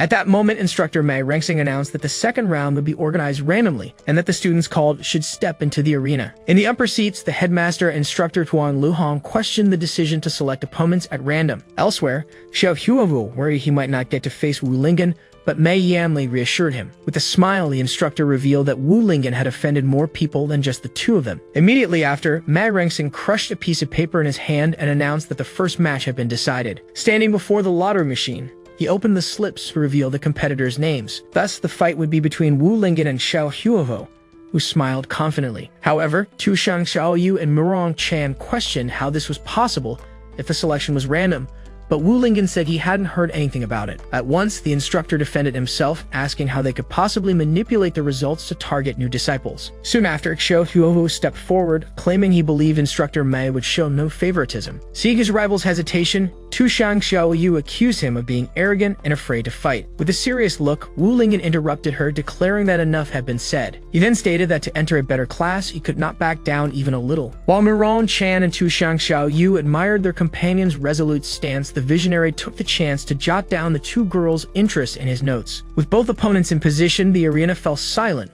awaiting the start of the combat. With a smile, Xiao Huowo remarked that he hadn't expected his rival to actually have the courage to step up and fight. He then charged forward, determined to settle both old and new grudges at once, striking the arena floor with his weapon. Moments later, Tu Xiaoyu complained about the surprise attack, but instructor Mei Rengsing pretended he had already announced the start of the match. Irritated, the fox concluded that everyone in the academy seemed to be targeting her brother. In the arena, the two fighters exchanged a series of high-speed blows. With a swift move, the aggressor created an afterimage to confuse his opponent. As soon as a spectator shouted a warning, Wu Lingan was already turning toward the strike from behind. He then delivered a quick punch and Xiao Huoho admitted that the boy's speed was indeed impressive. Immediately afterward, a massive explosion of blue energy spread across the arena. Without retreating, the challenger used his own arm to block the advancing blue flames. With this, the opponent declared that he had already deciphered his fighting style and would not allow him to get close. Feeling the heat of the energy, Wu Lingan blew on his own hand to cool it. Suddenly, the boy's expression changed as he realized something important. With a shout, Xiao Huoho invoked the 3000 Fire Dragons technique, summoning two massive creatures of blue flames. With that, the high temperature of the flames forced his opponent to retreat as he realized he could not block the strike with his body. From afar, Mei Yanli observed with satisfaction, encouraging the attack to corner his rival. Meanwhile, Baigi watched the fight, waiting for Wu Lingan to finally reveal his demonic techniques. Cornered at the edge of the arena, he saw his enemy preparing a new strike to finish him once and for all. Moments later, the technique Twin Dragons Entering the Sea surged toward Wu Lingan, who braced himself for the imminent impact. With a shout, Wu Lingan declared that he had no choice but to use his full strength. Meanwhile, Murong Chan and Chian Ji watched with excitement, eager to see which move he would use. With his hands positioned, the young man prepared to execute one of his immortal techniques. Then he shouted chest exercise, unleashing a wave of energy that repelled the blue flames. Shocked, Xiao Huohu protested that this was nowhere near an immortal technique, while the challenger boasted that he had developed it from his experience with workouts. With that, the opponent admitted he had some skill, but warned that his tricks did not end there. Soon after, the energy of the dragons dispersed, exploding into small flames around the young fighter. In an instant, the flames transformed into dozens of small lotus flowers of fire. With the arena covered in flames, Xiao Huohuo challenged him to try catching them with his hands. Faced with a new threat, Wu Lingan decided he needed to use an even stronger immortal technique. Immediately, he performed the immortal technique of side-by-side jumping. At that moment, Zhangma, who was watching from afar, questioned whether he had learned his technique, but was scolded by a fellow student. With rapid movements, the young man created multiple afterimages of himself that moved across the arena. Annoying Xiao Huohu realized his rival was using the airflow from his movements to disperse the flames. With his opponent still surrounded by elemental fire energy, he prepared for a finishing strike. Thus, Xiao Huohu invoked the prison of flaming rock confinement, encircling the challenger with fire and stone. Meanwhile, Chian Ji and Murong Chan questioned how he could use earth techniques, and the informant noted the absence of elemental fluctuations. Soon after, Meng bragged about Xiao Huo's 5-element switching technique, prompting the boy to complain that he was just making up names. With a smile, the opponent reflected on how the natives of this world did not understand the principles of the 5 elements. In the upper seats, Headmaster Yu Tangsing ordered Huang Luhong to record the boy's technique. However, the instructor recalled the high cost of spiritual rock crystals, causing the headmaster to choke in surprise. Back in the arena, Xiao Huohu boasted that with knowledge of the world's principles, his techniques had infinite variations. With a new shout, he prepared to unleash his finishing strike. Then the young man executed the piercing rock explosion, causing the walls of fire and stone to collapse upon his opponent. Soon after, the rocks and flames came crashing down on Wu Lingan, who was trapped at the center of the explosion. Thus, Chian Ji and Murong Chan shouted his name, worried about the result of the attack, while the headmaster lamented the loss of his spirit stones. Huang Luhong tried to get his attention. With a chicken leg in her hand, Murong Chan prepared to rush in to save Wu Lingan, refusing to stand idle. However, Tushang Xiaoyu stopped her, insisting she should not make her brother's problems worse. With total confidence, the fox reassured her, guaranteeing that such a small technique was no problem for him. With an air of superiority, Xiao Huohu declared that a native of this world could never compare to him, the son of destiny. Suddenly, the ground of the arena began to tremble and crack beneath his feet, leaving him stunned by what was happening.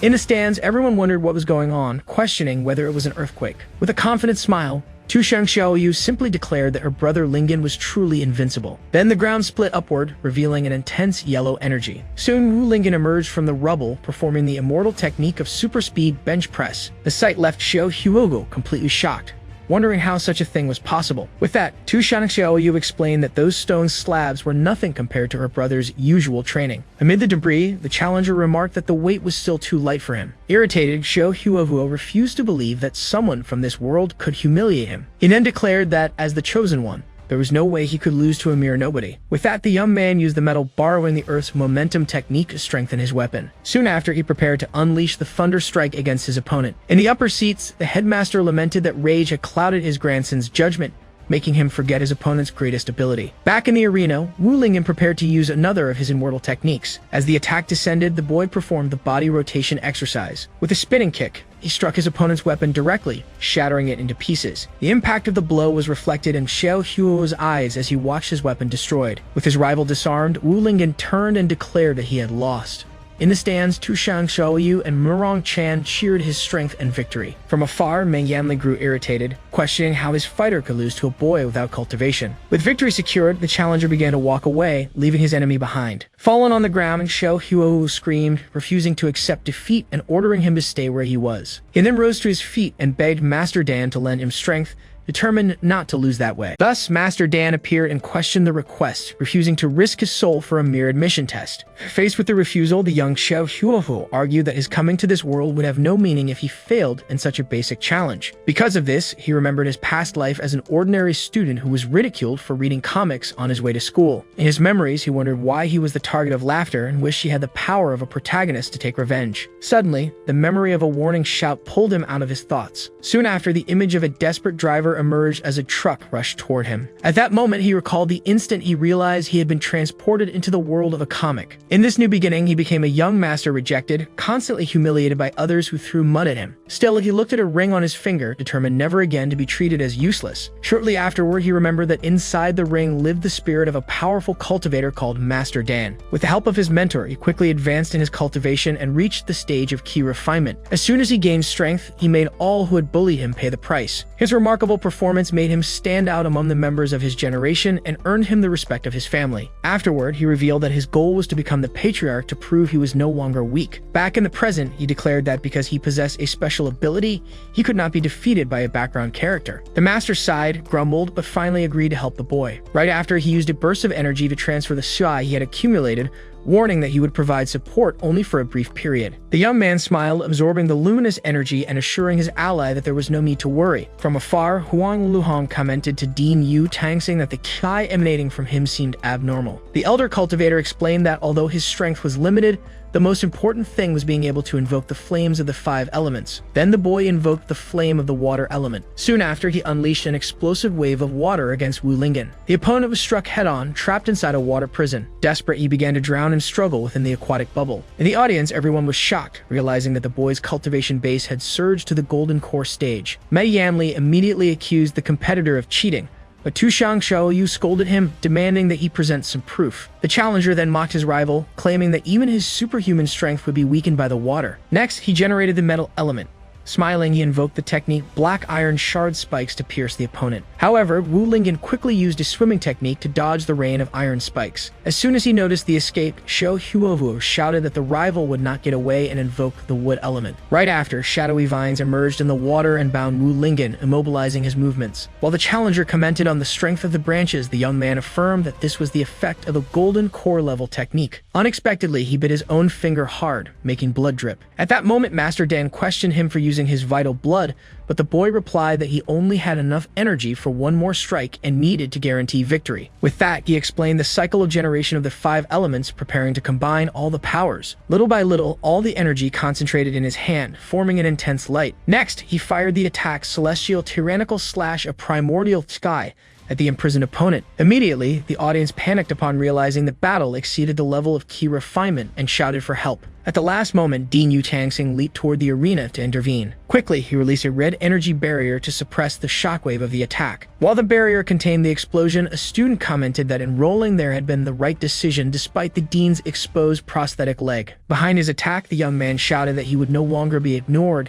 and that he needed to win at any cost. The energy beam finally struck the water prison head-on, completely engulfing Wu Lingan's silhouette. Even inside the bubble, the opponent apologized and clenched his fist tightly, causing the vines to break apart. The boy then observed his enemy's reaction. Wu Lingan declared that he had a greater reason not to lose. He then prepared to use an immortal art technique called Common Direct Punch. The blow collided directly with the energy beam, making the challenger's cloak fly backward from the impact. Not understanding the force of that strike, Xiao Huohu observed the clash. Soon, a massive explosion formed at the collision point, as the young man questioned how that was possible. Moments later, the light of the explosion completely engulfed the arena. Protected by the barrier, the students commented that the shockwave would have been fatal without the dean's help. In that tense atmosphere, Yu Tangsing observed the smoke and wondered how a blow without spiritual energy could be so powerful. The dust began to settle, revealing Wu Lingan's silhouette still standing. Fallen to his knees, the transmigrator heard Master Dan admit that they had been defeated. Even with the master asking him to stop, the boy refused to accept it, declaring that someone from another world could not possibly lose. The opponent then approached, apologized, and raised 2 fingers toward his rival. With a swift movement, he struck with his fingers, slamming the challenger into the arena floor. Collapsed in the pit, Xiao Huohu remained completely knocked out. Afterward, Wu Lingan cast a glance at his defeated rival and revealed that, in truth, he too was a transmigrator. From afar, Mei Yanli grew irritated, questioning the true strength of the victor. With the victory made official, Wu Lingan was acclaimed by the crowd as the announcer declared his name. As soon as he stepped down from the arena, Tu Shang Xiaoyu and Murong Chan embraced him, praising his strength and the impressive punch. A little embarrassed by the attention, the young man commented that the effort of the fight had left him greatly drained of energy. Murong Chan quickly reassured him, saying she had plenty of food for him to recover. At that moment, she pulled out a giant piece of meat from inside her clothes to offer to the fighter. Tu Shang Xiaoyu immediately scolded her, asking her not to keep her storage pouch in such a strange place. In response, Murong Chan said that Spot had the most space, leaving the fox girl flustered. While the young cultivator ate, the fox observed her rival and decided she would learn to cook so she would no longer give her any advantage. Soon after, Mei Yanli interrupted the group, asking if they weren't going to step down so the next competitors could fight. As he walked away, the victor had a sudden idea and stopped midway. Next, he ran back toward Xiao Huohu, who was still lying on the ground. The young man then crouched down and offered a piece of meat to his rival, asking if he too would like to eat some. The defeated opponent only stared at the offered meat without saying a single word. With a quick gesture, Xiao Huohu slapped the food away and shouted that he needed no one's pity. As the defeated one left, Tu Shang Xiaoyu promised to teach him a lesson, but Wu Lingan stopped her, saying he too would be in a bad mood if he had lost. Right after, Murong Chan questioned his generous attitude, to which he explained that he held no grudge since they were compatriots. With that, the two girls looked at him without understanding the meaning of that word. From afar, Mei Yanli observed the young man walking away and mocked him for calling himself the chosen of the heavens. He then decided he would need to think of another way to deal with Wu Lingan. Suddenly, a punishment talisman was slapped onto his face, cutting off his thoughts. As soon as the talisman hit him, Xiao Chunhu appeared and fined him 100 spirit stones for spitting on the ground. The young man recognized the instructor and, having no way to resist, agreed to pay the fine immediately. Handing over the stones, he swore to himself that he would make Wu Lingan pay for that humiliation. At that very instant, the victor sneezed unexpectedly. Murong Chan quickly offered him some ginger soup, but he refused, saying that probably someone was just thinking about him. Shortly after, a voice called his name, making him turn to see Baidi standing atop the arena. He recognized her the moment he laid eyes on her. Nearby, Mei Yamli commented that it was not yet that student's turn to fight. Ignoring the instructor, Baidi addressed the young man, acknowledging his strength but questioning if it was right to ignore others in that way. From afar, Xiao Huo remarked that the girl had offended two people as soon as she arrived, while walking away still surprised that he had been defeated so easily. Soon after, Baidi accused him, declaring that if no one could expose his demonic cultivation techniques, she herself would. Not understanding the accusation, Wu Lingan asked what the young woman was talking about. Next, she asked Mei Yanli to advance her match and he agreed, explaining that it would be necessary to draw an opponent. The instructor only smiled when the student refused the draw. With sword in hand, Baidi challenged all advanced level students to step onto the arena and face her, with the exception of Wu Lingan. In the audience, a disciple asked if she thought herself invincible for having superior cultivation, to which another replied that, in truth, that was already enough. Watching the scene, Xiao Huohuo commented to Master Dan that this was the woman of his interest, but the spirit retorted that she seemed to have eyes only for Wu Lingan. The elder then reminded his disciple that Wu Lingan himself was also a transmigrator, advising him to stop dreaming of being the son of the heavens and to focus on his training. The young man, however, replied that having a rival with the same origin only confirmed his status as the chosen, which left the master irritated. With a determined look, he promised himself that he would overcome every difficulty and crush his opponents. Faced with the situation, Huang Lohong asked the dean if this was not against the rules, but Yu Tangsing replied that it was good to see some spirit in the youth. The dean then asked Baidi if she was certain of her decision, and the girl confirmed, saying she did not want to waste time. With that, Yu Tangsing declared that he was eager to see the skills of the new generation of cultivators. Without further delay, Mei Yanli shouted, announcing that the battle had begun. Outraged by the challenge, several students attacked at once, warning her not to be arrogant. Unfazed, the swordswoman called their attacks insignificant tricks and initiated her technique. Right after, she invoked the Dance of the 100 Sentinel Swords, creating a barrier of blades around her. One of the challengers shouted that he would break the defense with brute force and charged against the circle of swords. With that, he raised his weapon and unleashed the strike, Frenzy Blade of Purple Thunder. The young woman merely observed him and asked if he truly wished to compete in a contest of strength. The attack collided with the barrier in a flash of light. Right after, it was stopped by the cultivator with her large sword. Next, a great explosion followed, hurling all the students away with the shockwave. The challenger who had led the attack was flung out of the arena with the impact. Moments later, he crashed hard onto the ground before the other spectators. In the audience, Zhangme commented that she was indeed the greatest genius of the generation, having defeated the young master of the Savage Blade sect with a single strike. Chian Ji added that the swordsmanship of Yujin Peak was truly impressive, while the victor observed the fallen opponents. Soon after, Chian Ji turned to Zhang Mei and asked why he had not stepped into the arena since he too had been promoted. With a smile, the young master replied that he would not lose to a mere subordinate, leaving Chian Ji puzzled by such pride. Suddenly, Bai Di noticed movement coming from the dust. At once, one of the students who had resisted the previous attack rushed forward to strike her from behind. With a swift spin, the swordswoman disarmed him and hurled him into the air with the force of her blade. Seeing the opportunity, the other challengers, still standing, decided to attack all at once. Thus, they advanced together, forcing her to defend herself while she complained that this would never end. Then the cultivator formed a seal with her hands, declaring that she would control the sword with her kai. With that, the warrior levitated above her blade in a pillar of light, while the audience wondered if she had already reached the golden core stage. At that moment, Zhang Mei explained that this was not a flying technique, but rather a movement from Yujin Peak to carry people with the sword. Soon, rings of energy began forming around her body in the air. Amid the glow, one of the defeated students shouted, complaining that the technique was obscuring their vision at a crucial moment. Right after, a challenger raised her weapon and invoked the technique Ascension of 10,000 Swords. Thus, she unleashed a rain of energy blades that descended upon all the opponents in the arena. In the next instant, all the remaining challengers collapsed to the ground, defeated and immobilized by the swords. Meanwhile, Tu Shang Xiao Yu admitted that the swordswoman was skilled,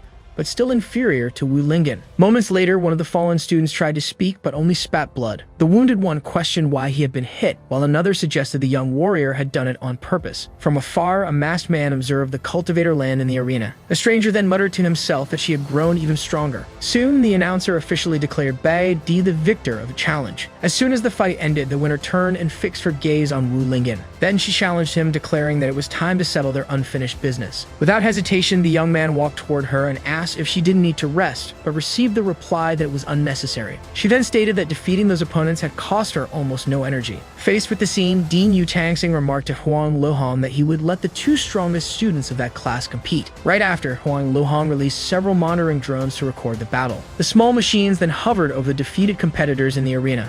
Among them, one of the drones grabbed the student by the hair to remove him, while the wounded boy cried out in pain. Not knowing how to react, Wu Lingan tried to start a conversation. However, Bai Di cut him off and vowed she would force him to use his full power to expose his identity as a demonic cultivator. Laughing at the situation, the challenger denied the accusation and explained that he did not even possess cultivation, while bringing a blade closer to his own neck. Next, Wu Lingan asked why she insisted on killing him, even if he were a demonic cultivator. In response, the swordswoman said he knew nothing of what she had endured, as she recalled a bloody scene from her past. Realizing the young woman had grown even angrier, Wu Lingan braced himself for the imminent attack. Soon, the cultivator invoked her technique and released a column of sword energy that shot toward the heavens. Faced with it, he felt the power of spiritual ki and concluded that he could not take the strike head-on. Thus, using an immortal art, the challenger leaped at the exact moment the energy struck the ground. The force of the impact propelled him even higher, away from the explosion. While dodging, the young man continued rising into the air. In the audience, Zhang questioned how he could fly with nothing but the strength of his legs,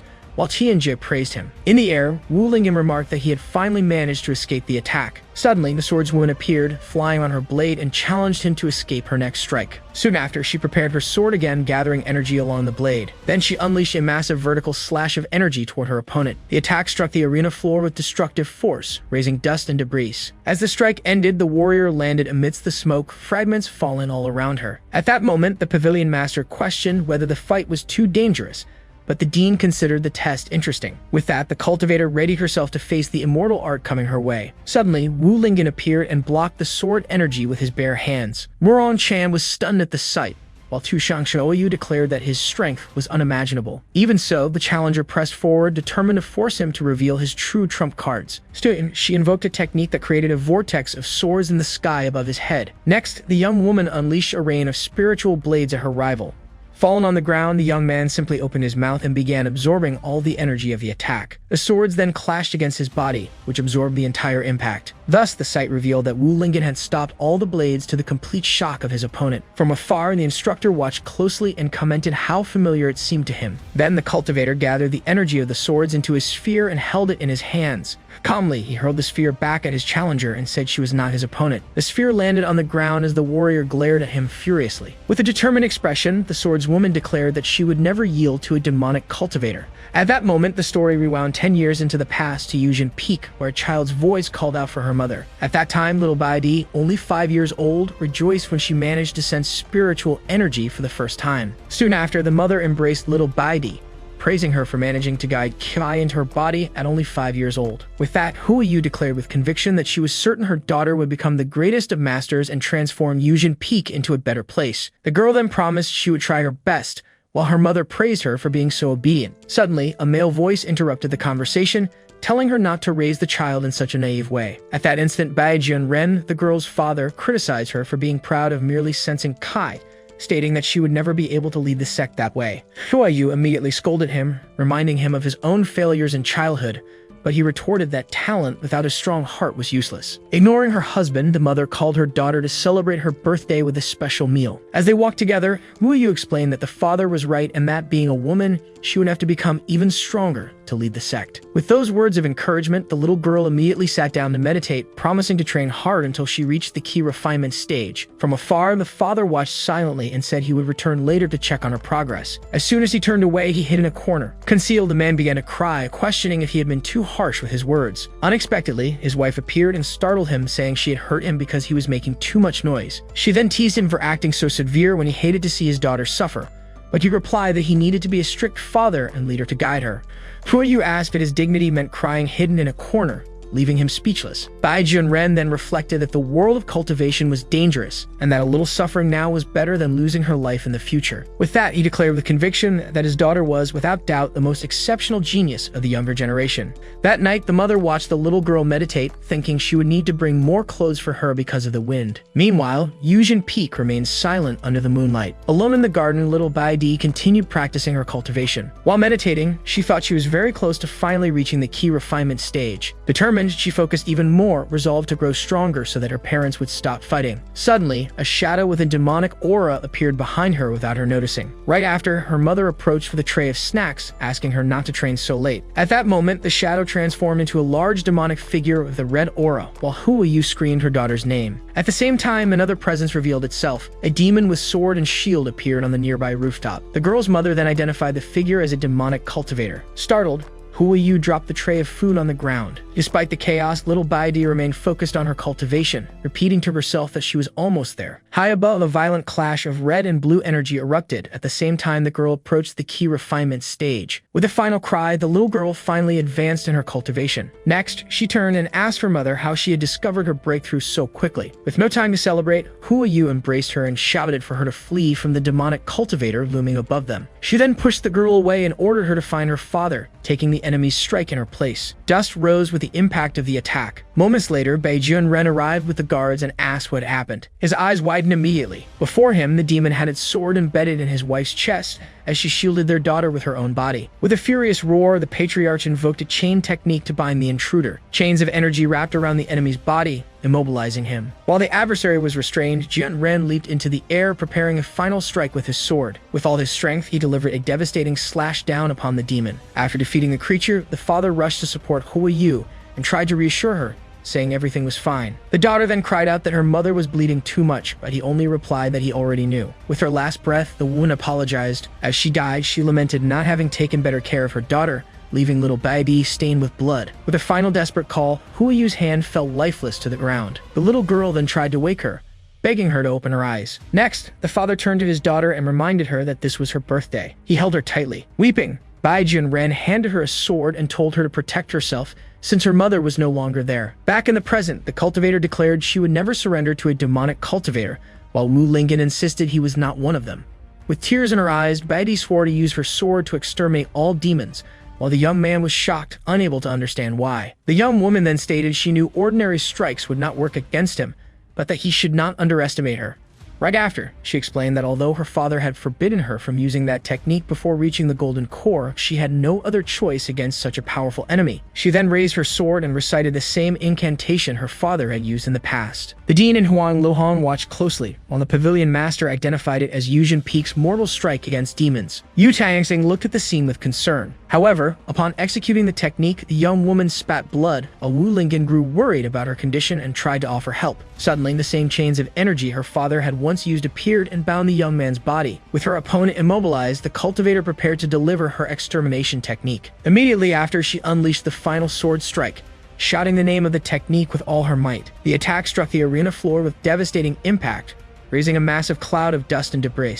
In the audience, Murong Chan watched with concern, but Tushang Xiaoyu reassured her, saying he probably wouldn't mind it. Amid the dust, the girl told herself that this strike, created to kill demons, would surely be more than enough to defeat him. However, from within the smoke, an unexpected voice echoed. The competitor turned in surprise, not understanding what was happening. Soon, Wu Lingan emerged from the dust completely unscathed and asked if she had already finished her attack, leaving her utterly speechless. But Bai Di then asked what kind of demonic cultivator he was to have suffered no damage. However, in response, Wu Lingan simply clarified that he was not a demonic cultivator. Still completely ignoring the answer, the girl began to wonder if there was something wrong with her own technique. Soon after, she started questioning whether the failure existed because she had not yet reached the golden core stage. With that, the competitor concluded that if she had more strength, she would easily defeat him. Meanwhile, from the audience, Dean Yu Tangsing watched the scene with an intrigued expression. Back in the arena, the challenger released his aura and declared that he would break through his limits to annihilate all demons. At that moment, the dean appeared behind her with a grim look. Immediately after, he placed his hand on her shoulder and announced that the competition was over. At that moment, the crowd began to speculate whether the fight had been interrupted out of fear that she might actually kill Wu Lingan. However, a masked man stated that it was already too late to stop anything. As soon as he finished speaking, he pointed and fired an energy projectile toward the arena. The attack pierced through the battlefield and struck Bai Di on the back of the neck. Beside her, the dean sensed a strange aura forming around the competitor's body. Yu Tangsing then turned with a wary expression as he realized something was wrong. Immediately, a shadow with an aura emerged from the ground, taking the form of a creature. Soon after, the demon let out a roar that echoed throughout the arena. Faced with the scene, the dean reacted with an irritated expression. As the creature grew, he wondered how a demonic cultivator had managed to infiltrate the event. With that, he ordered the instructors to protect the students while he dealt with the threat himself. After confirming his command, Bai Di fell to her knees on the ground, not understanding what was happening. At that moment, the demonic creature turned and charged toward one of the students. Seeing the scene, the competitor relived the memory of a demon attacking her family in the past. Soon after,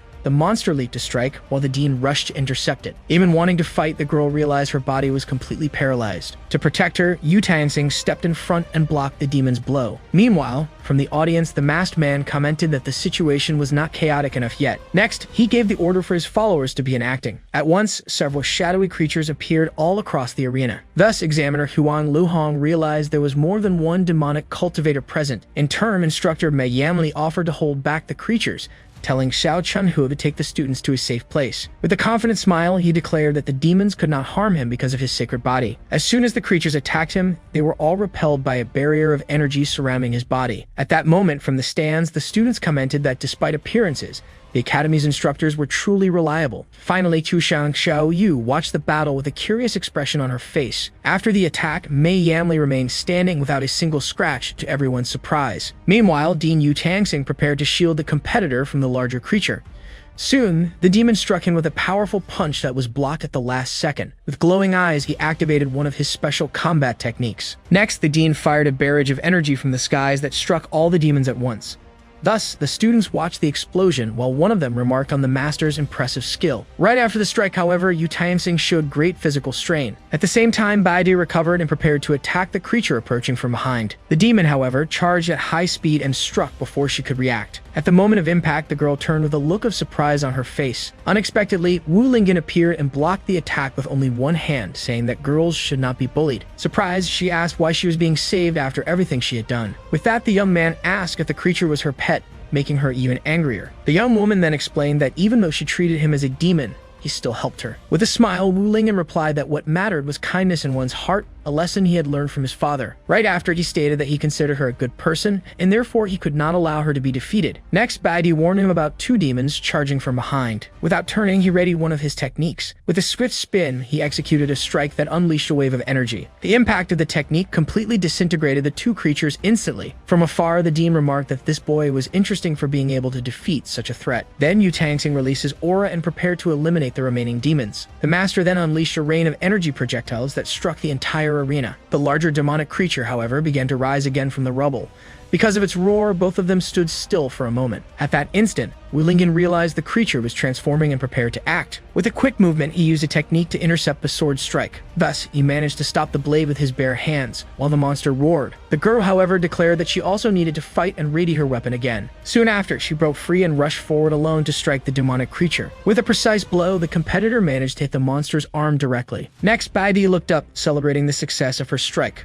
While the monster remained standing, Wu Lingan remarked that she truly was a good person. The creature's body then began dissolving into a liquid that spread across the ground. Seeing the scene, the young woman stood in the middle of the substance, not understanding what was happening. Suddenly, Bai Di collapsed to her knees as she realized the monster was poisonous, leaving Wu Lingan on high alert. While holding the sword, Wu Lingan noticed that the poisonous mist was far stronger than before. Suddenly, the blade was pulled back. Right after, the creature lunged forward to crush them, while Bai Di shouted for him to be careful. Even trying to move, the young man realized his body was completely paralyzed by the poison. With that, the girl jumped in front of him and used her own sword to block the strike. As she tried to resist, she admitted that she couldn't hold on for much longer. In a final effort, Wu Lingan grabbed her and managed to escape the attack. The creature's strike then slammed into the ground with force, raising a cloud of dust. Seeing him unharmed, the competitor asked why the poison wasn't affecting him, but he couldn't answer. With that, she suggested that perhaps he had antibodies from a previous encounter. The young man then asked if she had faced a monster like that before, but he was interrupted. Even though she wasn't affected by the poison, the girl admitted that she wasn't sure if she could defeat that demon.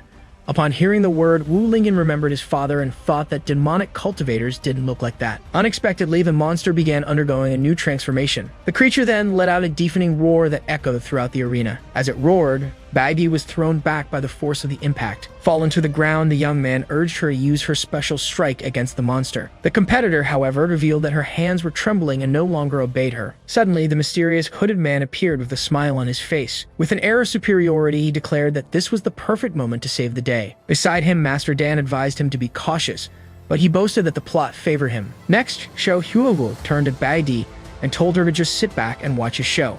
At the monster's roar, the young woman prepared to fight even without strength. The newcomer then clasped his hands together and began focusing his energy. Soon he materialized a massive sword in his hands, preparing for the attack. With weapon in hand, the hooded man leaped toward the monster to strike. The blow cut through the air and hit the creature's side with great impact. From afar, Lingan warned him about the poison released from the monster's arm. With a smile, he replied that he already knew that. Next, Xiao Huohu activated a technique that cloaked his body in flames. The technique transformed into a fiery dragon that charged at the demonic creature. With that, the clash of their strikes generated an explosion that lit up the entire arena. Soon after, he retreated into the air and prepared to deliver the finishing blow. The hooded man then raised his weapon and attacked with a vertical slash. Unexpectedly, the monster managed to block the blade with its own arm, leaving him stunned. The creature then shattered the energy sword and flung him away with the impact. Wounded, he refused to retreat, declaring that as the chosen one, he would fight to the end. In response, the demon launched several shadowy projectiles at him. From afar, Bagdi watched the scene completely frozen. Soon, the girl recognized the technique as belonging to Yujin Peak and began to question the monster's identity. The creature then roared and charged at high speed. Seeing the danger, Wu Lingan leaped in front of her and shielded her with his own body, being pierced in the back. While holding her, he said that this was to repay the favor from before. Suddenly, Dean Yutangsing appeared, cloaked in a fiery aura, shouting at the monster for harming his students. Next, he manifested a gigantic form of energy and declared that the creature would die. The lesser demonic creatures rushed to attack the master's manifestation of energy. Completely surrounded, Yutangsing cursed that group of demonic cultivators. From afar, the masked man commented that the real show could not be interrupted yet. While holding him, Baidi asked how she could cure him of the poison, but he said he was already out of strength. Hearing this, Tian Ji remembered that the only way to neutralize the poison was with antibodies. With that, the girl raised her sword and declared she would use her own blood to save him. Suddenly, a shadow darted toward them at high speed. The monster then leaped into the air, ready to crush them both with this single blow. Realizing she wouldn't have time to cut her wrist, the competitor looked at Wu Lingan. Without hesitation, she held his face and kissed him in front of the entire arena. The kiss continued as debris from the previous attack fell around them. Completely shocked, Xiao Huohu fell to his knees, unable to believe the scene he was witnessing. The crowd erupted in an uproar, while one of the students remarked that he had already suspected their relationship. Murong Chan placed a hand over her chest, while Tushang Xiaoyu screamed furiously for her to let him go. In the next instant, the creature's attack struck the ground, but the two had already vanished. As soon as the kiss ended, Wu Lingan activated one of his techniques with his hand glowing. Right after, he leaped into the air carrying the girl and prepared a deadly punch against the monster. The strike hit the creature from below, generating a devastating impact. After the blow, a trickle of blood ran from the corner of his mouth. Finally, he adjusted her in his arms and declared that his strength had been restored. While holding her, Baidi looked at him with a flushed face, not knowing what to think. However, with a confident smile, the young man looked back at her, and she realized that he had an attractive appearance. Soon after, Wu Lingan asked why her face was red, and the young woman replied that it was because of his injuries. Thus, upon seeing the scene, Dean Yutangsing seemed relieved that nothing serious had happened. Then he turned toward the demons and unleashed a massive fire attack to make them pay. Meanwhile, the masked man observed the rain of energy projectiles approaching. But with this swift movement, he used an energy technique to shield himself from the strike. Back on the ground, Yutangsing pointed in his direction and identified him as the true culprit. Immediately after, the dean ordered that he die on the spot. Thus, the hand of his manifested energy advanced to crush him once and for all. Because of this, the blow struck the ground and caused a massive explosion in the area. After the impact, Yutangsing's face showed surprise, for in the middle of the crater he found a substitution doll and realized the trick. Without understanding the situation, the dean wondered what the true objective of those demons was. Soon after, the scene shifted to the front of the Academy's library pavilion. At that moment, portals of dark energy began to open on the pavilion's walls. Inside, the masked man commented that the heroes were fools for thinking he would attack from the front. With that, he summoned several arachnid-like creatures from an energy sphere in his hand. Next, the invader declared that he only needed to find a certain item to complete his plan. Thus, The creatures scattered across the shelves until one of them found what it sought. Soon, one of the arachnids brought a book and placed it at his feet. Then the masked man picked up the item and mocked the Academy's lack of security. With the book in hand, he lifted his gaze forward with a victorious expression. Suddenly, a voice declared that the library was a restricted area with a heavy fine for trespassers. Seeing the caretaker, the invader mocked his decline in power, but he replied that it was none of his concern. Thus, the guardian demanded that he restore the place and pay the fine immediately. With a defiant smile, the masked man asked what would happen if he refused. At that moment, the caretaker warned him not to say he hadn't been told and lunged forward to strike with his broom. In the next instant, however, the guardian's body was pierced by a counterattack. From the impact, he was hurled out of the building with tremendous force. Meanwhile, from the main arena, Yu Tangsing saw the explosion and realized something had happened in the library pavilion. With that, he ordered the other instructors to protect the students, as he would check the situation himself. Immediately after, a figure soared through the air at high speed toward the pavilion. Watching the scene, Chushan Xiaoyu remarked that the world seemed about to enter an era of chaos. Back inside the library, the caretaker used his long beard to strike at the masked man from a distance. However, the invader mocked him for causing even more destruction than himself despite being the guardian. Without a scratch, the man reappeared and added a repair fee to the invader's fine. Soon after, the masked man's arm detached and fled through a dark energy portal carrying the book. With his body regenerating, he complained that the old man remained irrational even after so many years. For his part, the guardian simply observed him with a stern expression without retreating. Then he declared that there was no need to be reasonable with demons and charged forward to attack. Thus, the caretaker struck with his broom, but it was blocked by a barrier of dark energy. Even with the block, he kept up the pressure and managed to shatter the opponent's defense. Right after, a different glow appeared in the guardian's eye as he prepared for the next move. With a swift spin, the masked man struck directly. The caretaker, however, managed to hold it back with the broom's handle and neutralize the attack. With that, the force of the impact generated a wave of energy that destroyed part of the pavilion. Facing the guardian, the invader declared that the power he had accumulated over the years was beyond imagination. Then he recalled the time he was nearly killed in the past at his peak. In his memory, the red-bearded man appeared with a sword, facing him after his defeat. The masked man revealed that although he had lost the fight, he managed to steal half of the secret manual. At that moment, the image of the old guardian appeared holding the book with his sword in hand. Back in the present, he boasted that he had finally recovered the manual and questioned the opponent's silence. However, the guardian remained silent, his face covered in shadow. Unexpectedly, he simply added another fine for destroying the Academy's facilities. Irritated, the invader transformed his arm into a claw and leaped to settle accounts once and for all. The strike did not hit because the guardian managed to dodge just in time. However, the arm was already coming toward him, leaving him startled. With that, he declared he would have to use his weapon once more and drew a blade from within the broom. Immediately, the guardian counterattacked with a slash from his sword. The clash between the two combatants generated an explosion of energy that spread across the entire library. Without understanding, the masked man watched his arm of dark energy begin to dissolve. Before him, the caretaker raised his flaming sword and declared that his remaining blade of fire had been unsheathed. Surprised, the masked man recognized the weapon as he was surrounded by the guardian's aura. Right after, he remembered how that very same sword had been destroyed in the past and mocked him for keeping a broken weapon. In response, the red-bearded man asked if he wanted to find out whether the blade was truly useless. Immediately, the caretaker challenged him to test it and dashed forward at high speed to strike. The first slash grazed the invader's face, which he barely managed to dodge in time. Right after, the sword came down and struck him with a devastating vertical blow. The masked man's body was then split in half in an instant. After watching him fall to the ground, the guardian declared that it should finally be over. Unexpectedly, a strange mass began to emerge from the wound in his body. At that moment, the caretaker observed the scene with a look of surprise on his face. Suddenly, the invader's body began to rise again, shrouded in a dark aura. The mask then transformed into a new creature with a monstrous appearance. With his body half regenerated, he remarked that the old guardian was no easy opponent.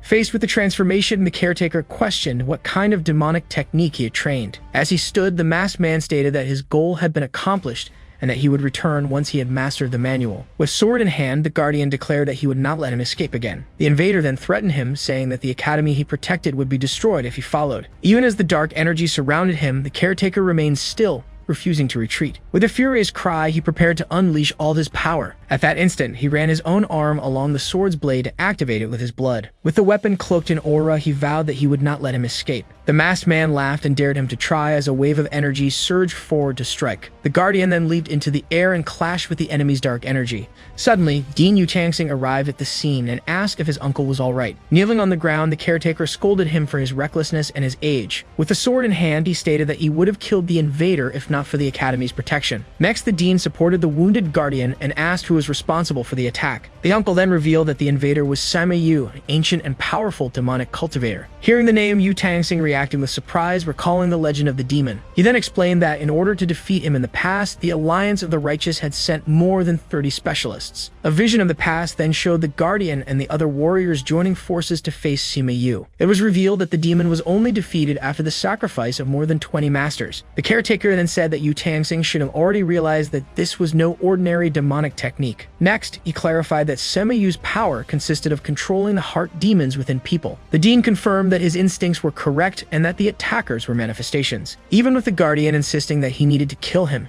his nephew advised him not to waste energy. He then instructed his nephew to notify the Alliance of the Righteous about the imminent war that Sima Yu would soon unleash. With his hand wounded, the guardian gripped the sword's hilt firmly. He then declared that he no longer had the strength to protect the Academy as his blade dissolved into light. When asked about the arena, the dean reassured him, stating that he had already contained all the other demons. Suddenly, Yu Tangxing sensed something wrong and looked to the sky. The caretaker then saw a final heart demon escaping and shouted for it to return for a reckoning. Meanwhile, in the arena, the students commented on how fortunate they were to have instructors to protect them.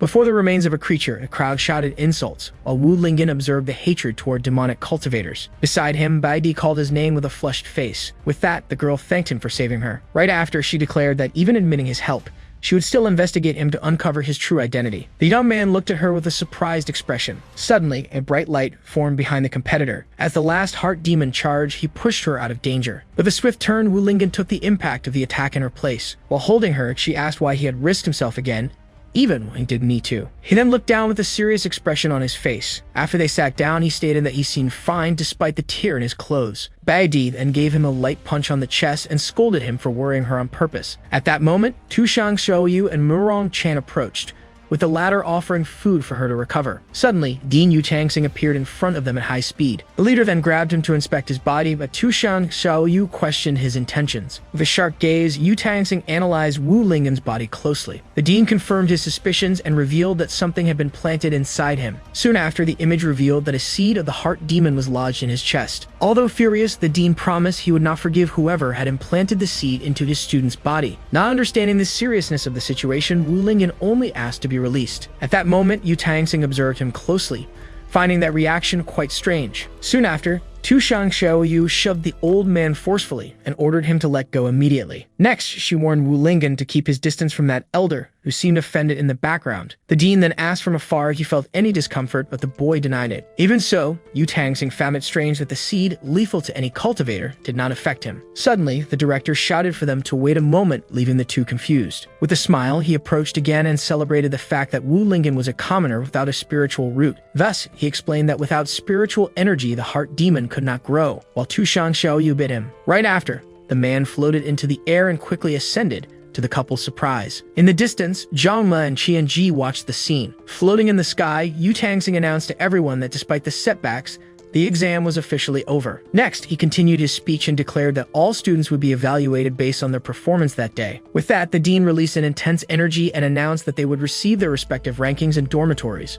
Soon after, a beam of light struck Wu Lingan's shoulder, making him and Tushang Xiaoyu look back. The director then informed them that all the information had been entered into the admission passes each of them received. Upon checking his, he read that he was assigned to Class D, Male Dormitory Number 8, Bed 1. From above, Yu Tangxing ordered all students to return to their dormitories and prepare for the next day's classes. With that, Tushang Xiaoyu celebrated cheerfully and called for him to hurry to the dormitory. On the way, he asked if she had also received a room, but the answer was that she was not a student. With a smile, the young woman leaned closer and said she had other plans. Next, she declared that, as his guardian, it was natural for her to sleep with him. The young man reminded her that he might have a roommate, but she simply suggested expelling him, while Baidi overheard the conversation. She then looked silently at her own admission pass. Soon, the scene shifted to the dormitory area of Xuanchen Academy, where the couple was heading. Carrying his belongings, Wu Lingan commented that the dormitory was in the most remote location and with the weakest concentration of energy. Tushang Xiaoyu grew furious that they placed him there after his performance, but he accepted it since he was a newcomer. Shortly after, they arrived at a sign indicating Male Dormitory Number 8. Upon opening the door, he noticed a light on and commented that his roommate must have already arrived. Finally, peeking inside, he introduced himself politely, but fell silent when he saw who it was. Suddenly, Wu Lingan found himself face to face with Baidi coming out of the bath, covered only by a towel. Slamming the door shut, he gasped in shock. while Tu Shangxiaoyu questioned him. He then looked at the sign again and confirmed to himself that this was indeed male dormitory number 8. Next, he recalled the kiss in the arena and concluded that what he had seen must have been just an illusion. With that in mind, he decided to open the door once more to confirm his suspicions. Soon he saw Baidi with her back turned, finishing getting dressed, and again fell silent. Next, he closed the door once more and wondered if he was under the effect of some illusion art. At that moment, Baidi opened the door from inside, surprising the two outside. Tu Shangxiaoyu immediately questioned what she was doing there, but the girl replied that she also lived in that room. To prove it, Baidi showed her pass, which assigned her to bed 2 of male dormitory 8. Not believing it, Tu Shangxiaoyu accused her of being a man in disguise, but the young woman furiously denied it. Wu Lingan intervened to confirm that Baidi was a girl, which made his guardian suspicious of how he knew. With that, Baidi explained that she had swapped places with his original roommate, who was now in the best female dormitory. When Wu Lingan asked why she wanted to stay there, the girl grabbed him and said it was to observe him closely. Baidi explained that she needed to learn his methods, since he was the first person of her age to defeat her. The young man processed the phrase of her age, while a note revealed that he was actually 20,000 years old. After that, he finally entered the room with his belongings. He warned that living together would be troublesome, but the girl said what happened was just an accident. Baidi further argued that if he could live with a fox, he could live with her too, which irritated Tu Shangxiaoyu. Next, she promised she would only observe him in silence, making him reluctantly agree. Tu Shangxiaoyu then called him to bed, ignoring Baidi, but he asked if they would really sleep together. She pulled him to her side and said there was no other place, and he ended up agreeing. Already lying down, he felt something watching him while Baidi was on the other bed with her eyes closed. The scene showed a candle going out and Baidi's resting face. Soon after, Wu Lingan asked Tu Shangxiaoyu if the Academy's invaders were really demonic cultivators. He continued, saying that their techniques seemed different from those his father and the others used. With that, Tu Shangxiaoyu decided she no longer needed to hide his secret. She then revealed that they were not ordinary demonic cultivators, but rather heart demons. As the scene shifted to Zhengyu Peak, a remote place under the moonlight, Wu Lingan processed the information. At the same time, in a distant magic circle, astral projections discussed Sima Yu's attack on Xuanchen Academy. One of the elders was surprised that the demon was still alive after so long. Soon after, he reported that the invader had injured one of the sages and stolen a secret manual, suggesting the need for more protection. At that moment, the projection of Dean Yu Tangsing intervened to warn of an even more serious problem. With a serious tone, he revealed that the heart demon had appeared in front of all the students. Furthermore, he explained that in order to maintain stability, they had sealed the secret that such creatures were formed from the impurities of cultivators. Faced with this, he questioned how much longer they could keep the secret now that Sima Yu had returned. Then the great elder firmly declared that the current order of the world could not be broken. Shortly after, another man offered that his Tanglong Academy should help deal with the matter as part of the alliance. He further stressed that, as allies, they should face difficulties together, but the dean remained silent. Thus, the elder ended the meeting, assigning the tasks of searching and containing the information to those present. Soon, the astral projections dissipated and vanished from the magic circle. Meanwhile, a silhouette observed a sphere and questioned how the academy could still be number 1 after being invaded so easily. The image revealed Shen Wai Wan, the dean of Tanglong Academy, who vowed that his school would become the most powerful. Then the scene returned to male dormitory number 8, where the conversation continued. At that moment, Tu Shangxiaoyu finished her explanation, stating that this was why the heart demons were the greatest taboo in the cultivation world. After a moment of silence, she realized the young man wasn't responding and called out to him. To her surprise, Wu Lingan had fallen asleep in the middle of her explanation, which left her irritated. Thus, she decided that perhaps it was better he didn't know all the details and adjusted herself to sleep. Shortly after, both of them fell into a deep slumber side by side. In the middle of the night, Baidi suddenly sat up in her bed. At that moment, her eyes glowed with a red light in the darkness. The next morning, the scene showed the dormitory facade already under daylight. Then Wu Lingan slowly opened his eyes and realized that morning had already come. Beside him, he and Baidi stretched at the same time after a good night's rest. Suddenly, the young man froze and looked to the side, not understanding what was happening. Moments later, the young woman screamed and accused him. Inside the room, the fox awoke with a dark aura and accused the woman of slandering her master. In response, Baidi defended herself and claimed that it was the other who had climbed into the bed and pushed her to the floor. As the argument intensified, the students outside commented that the competition's winner really was a playboy. At that moment, a hand rose to interrupt the quarrel. Back in the room, the young man suggested that maybe Baidi had been sleepwalking and ended up in his bed. The girl desperately denied the accusation, while the fox watched her suspiciously. To calm the situation, he reminded them that it was the first day of class and they couldn't be late. While the girl was getting ready, his guardian asked if he would let her go unpunished, but Wu Lingan only reinforced the importance of class. Suddenly, instructor Mei Yanli opened the door and asked what the gossiping students outside were doing there. At that moment, the two boys tried to cover it up and said they were just passing by, with no intention of spying.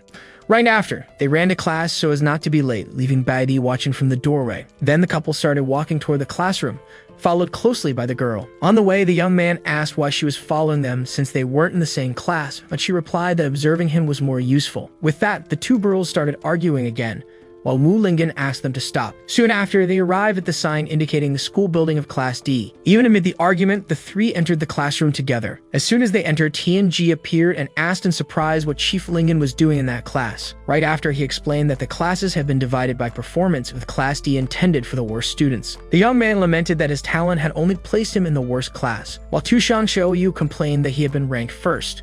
Suddenly, a voice from the front of the room ordered everyone to be silent. Then instructor Mei Yanli introduced himself and demanded absolute silence during his lesson. Both Chian Ji and Lingan were surprised to discover that this master would be in charge of their class. The teacher then decided that he would use one of the boys to set an example on the first day. Soon after, he shouted at Chian Ji for whispering and hurled a book in his direction. The object flew quickly toward the boy's face. At the last moment, Lingan caught the book and apologized, saying it had been just an instinct. The instructor glared at him angrily for causing trouble, while Chian Ji thanked him in relief. With a thud, Mei Yanli dropped a stack of books on the desk and ordered everyone to be quiet. Next, he announced that he would begin the first lesson at Xuanchen Academy. Soon, the books flew from the pile and distributed themselves to each student. The master explained that this was the Alliance's standard key training manual, and that they were to follow the instructions. At that moment, a student complained that everyone there should already be above the Kai refining stage, to Lingan's surprise. Irritated, the instructor struck the young man with a book and said their techniques could not be compared to the Alliance's. Fallen to the ground, the boy was ignored while Baidi questioned why Lingan hadn't defended him. Next, Mei Yanli explained that the Alliance's technique was the safest and that all of them should use it. Soon after, he turned to the class and said that since they already had experience with Kai refining, they would take a test. The instructor threatened to expel anyone who couldn't guide Kai into their bodies by the end of the lesson. While the other students appeared confident, Lingan was visibly nervous about the task. Holding the book, he panicked and wondered what he would do since he had no experience at all. Baidi then closed her eyes to focus on the manual's technique. Right after, she formed a hand seal and channeled her energy according to the instructions. With that, a small sphere of power formed at her fingertips. Next, she fired the beam of energy toward the back of the classroom. The energy struck and destroyed one of the desks, to instructor Mei Yanli's surprise. At that moment, Tushang Xiaoyu commented that it was impressive for her to succeed on the first try, but still called her a show-off. The teacher approached and praised the student's good work. Soon after, he informed her that she would have to pay for the broken desk after class. Then Mei Yanli looked at Lingan, doubting he could guide Qi without a spiritual root. Meanwhile, one student noticed the instructor's pants were slipping, but another suggested it was just one of his habits. Beside him, the fox asked him not to push himself too hard, but the young man replied that he needed to feel the energy. He then prepared to begin, while Baidi watched closely and took notes. With great effort, he shouted that he had finally managed to feel energy forming inside him. Suddenly, a strange sound echoed beneath him in the classroom. The scene revealed that he had released gas, leaving Tushang Xiaoyu and Baidi completely speechless. Collapsed on the floor, he complained that he still didn't feel any energy, making the girl question his training method. Next, he grabbed her shoulders and begged her to teach him how to sense spiritual energy. Even without fully understanding, Baidi explained that he should imagine his body as a bottle and the energy as water flowing inside. With that, Lingan closed his eyes and tried to visualize his body as a bottle filling with water. Shortly after, he commented that he seemed to finally be feeling something. Immediately after, he let out another burst of gas, making the young woman step back while suggesting he try a different method. While other classmates celebrated their success, the young man lamented his failure, and Baidi wondered how he could be so strong without sensing energy. At that moment, the instructor called for attention and warned those who succeeded not to celebrate too soon. He then displayed a sphere of energy to the class, which wondered where it had come from. The teacher threw the spheres of energy to the students who had completed the initial task. One of the students grabbed the energy sphere with both hands. Instantly, the object's weight crushed him to the ground, making him scream in pain. The instructor explained that the sphere was designed to become lighter the more energy was injected into it. The student then struggled to channel his energy into the sphere and lift it off the ground. With a smile, Mei Yanli added that the sphere only accepted energy from the Alliance's technique, otherwise it would become even heavier. Chian Ji explained that the game with energy spheres was a popular sport in the cultivation world, something Lingan compared to basketball. With that, the instructor launched several spheres and ordered everyone to use the absorbed energy to fill them completely. Soon, the spheres rolled toward the students, who prepared for the challenge. While Baidi lifted hers with ease, Chian Ji still struggled with the weight in his hands. For his part, Lingan tried to lift one of the spheres, but was warned that brute strength alone would not be enough. Determined not to be expelled, the young man decided to use all of his spiritual energy, which he ended up confusing with physical strength. With his muscles tensed, he strained with all his might to lift the sphere off the ground.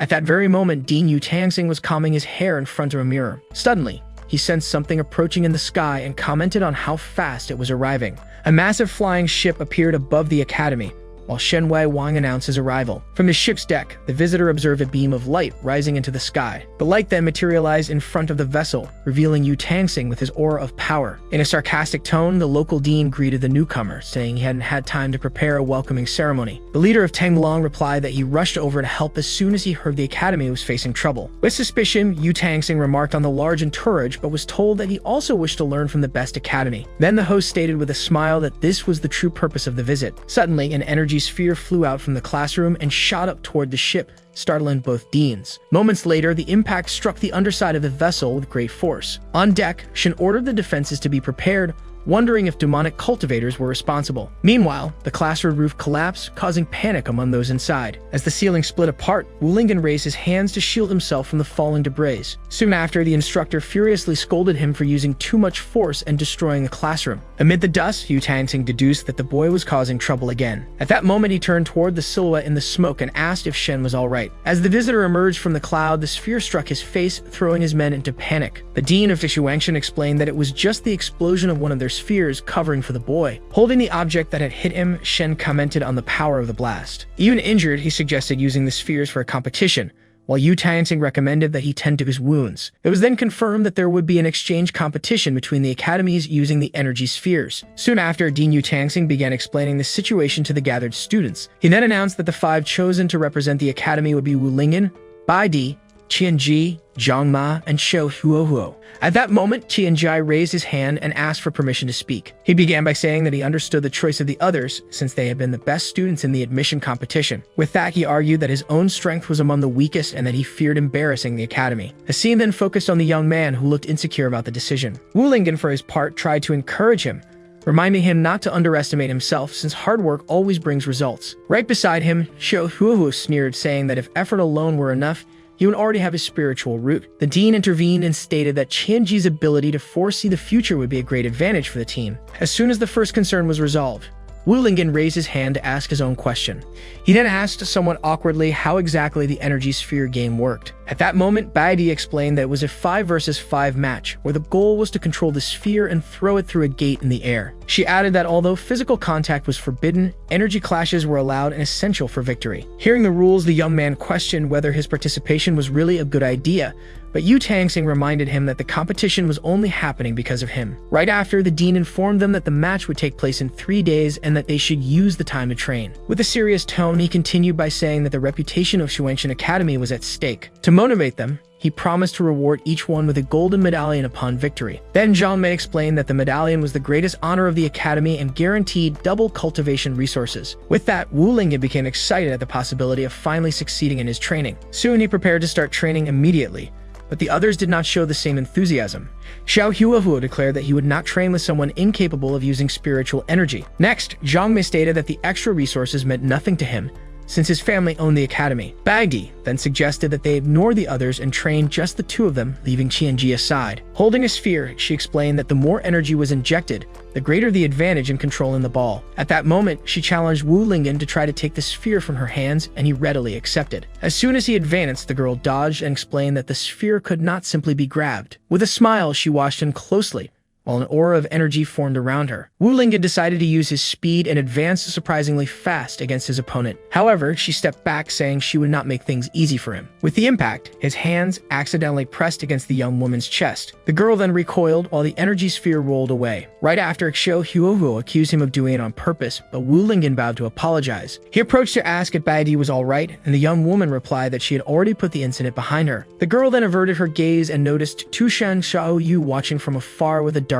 aura. With that, Tushan Xiaoyu ordered her to stay away from him, while Murong Chan offered food to ease the tense atmosphere. Back in the courtyard, Bai Di composed herself and said they should continue training. At that moment, she formed a hand seal and invoked one of her special techniques. With a circle of swords hovering in the sky, she instructed Wu Lingan to use it as a target to practice his throws. Holding the sphere, the young man realized it wasn't so heavy and that he only needed to practice his aim. He then hurled the sphere with force toward the target and received praise for his accuracy. The energy sphere, however, ricocheted off one of the swords and flew in another direction. At that moment, instructor Meg Yanli appeared furiously and threatened to cut his resources for destroying the academy's facilities. Bagadi then asked if he had heard a strange scream, but Wu Lingan quickly changed the subject. Far away, Dean Shenwei Wang observed the scene and commented on the boldness of Xuanchen Academy. Still holding the sphere, he complained that he had been provoked twice in the same day. One of his disciples, Liang Zifeng, tried to tend to his injuries, but Shen refused, saying that a simple sphere could not hurt him. He then instructed the student to focus on preparing for the competition scheduled in 3 days. With a determined look, he declared that the future of both academies would be at stake in that match. At that moment, Liang Zifeng solemnly swore that he would lead Tanglong Academy to victory against Xuanchen Academy. The dean praised him as his best disciple, while the young man silently promised not to disappoint him. Determined to win at all costs, Liang Zifeng stared at purple crystal in his hand before the scene shifted. 3 days later, in the courtyard of Xuanchen Academy, Yu Tangsing stood on the stage for the opening ceremony of the event. He then asked all the students to give Dean Shen a warm round of applause. With that, the visitor stepped onto the stage with his face bandaged while the crowd applauded. Among the students, Wu Lingan and the others commented on the rival dean's strange appearance. Shen then approached the microphone to deliver his speech about the competition. He began with a long and formal talk about the importance of the event, which quickly bored the audience. The speech dragged on monotonously, causing several students in the crowd to start dozing off. Annoyed by the lack of attention, Dean Shen decided he would teach the freshmen of that academy a lesson. On stage, he commented on the simplicity of the training field, but Yu Tangsing countered that he preferred to invest resources directly into the students. In response, Shen offered to build a real arena and pulled out a golden talisman. Immediately after, he struck the ground forcefully and activated a powerful earth technique. A strong tremor shook the area, leading the students to wonder if the academy was being destroyed. Then everyone screamed as they saw a massive structure rising from underground. The young Wu Lingan and Bai Dai stared at the scene, unable to react to what they were witnessing. Finally, a gigantic stone arena rose from the ground, completely enclosing the academy courtyard. Thus, Bai Dai was impressed by the dean's power, while Wu Lingan watched in awe at the cultivator's abilities. From above, the two leaders announced that the competitors should prepare, while the other students headed to the stands. The scene then revealed the stone arena, marked with lines similar to a basketball court. Dean Yu Tangsing turned to his disciples and declared that they needed to win no matter what. Soon after, he introduced the home team, while the young man without a spiritual root looked determined to earn cultivation resources. With a confident smile, Xiao Huahu promised himself that he would shine in that competition. Next, he whispered to his teammate that he would surpass him,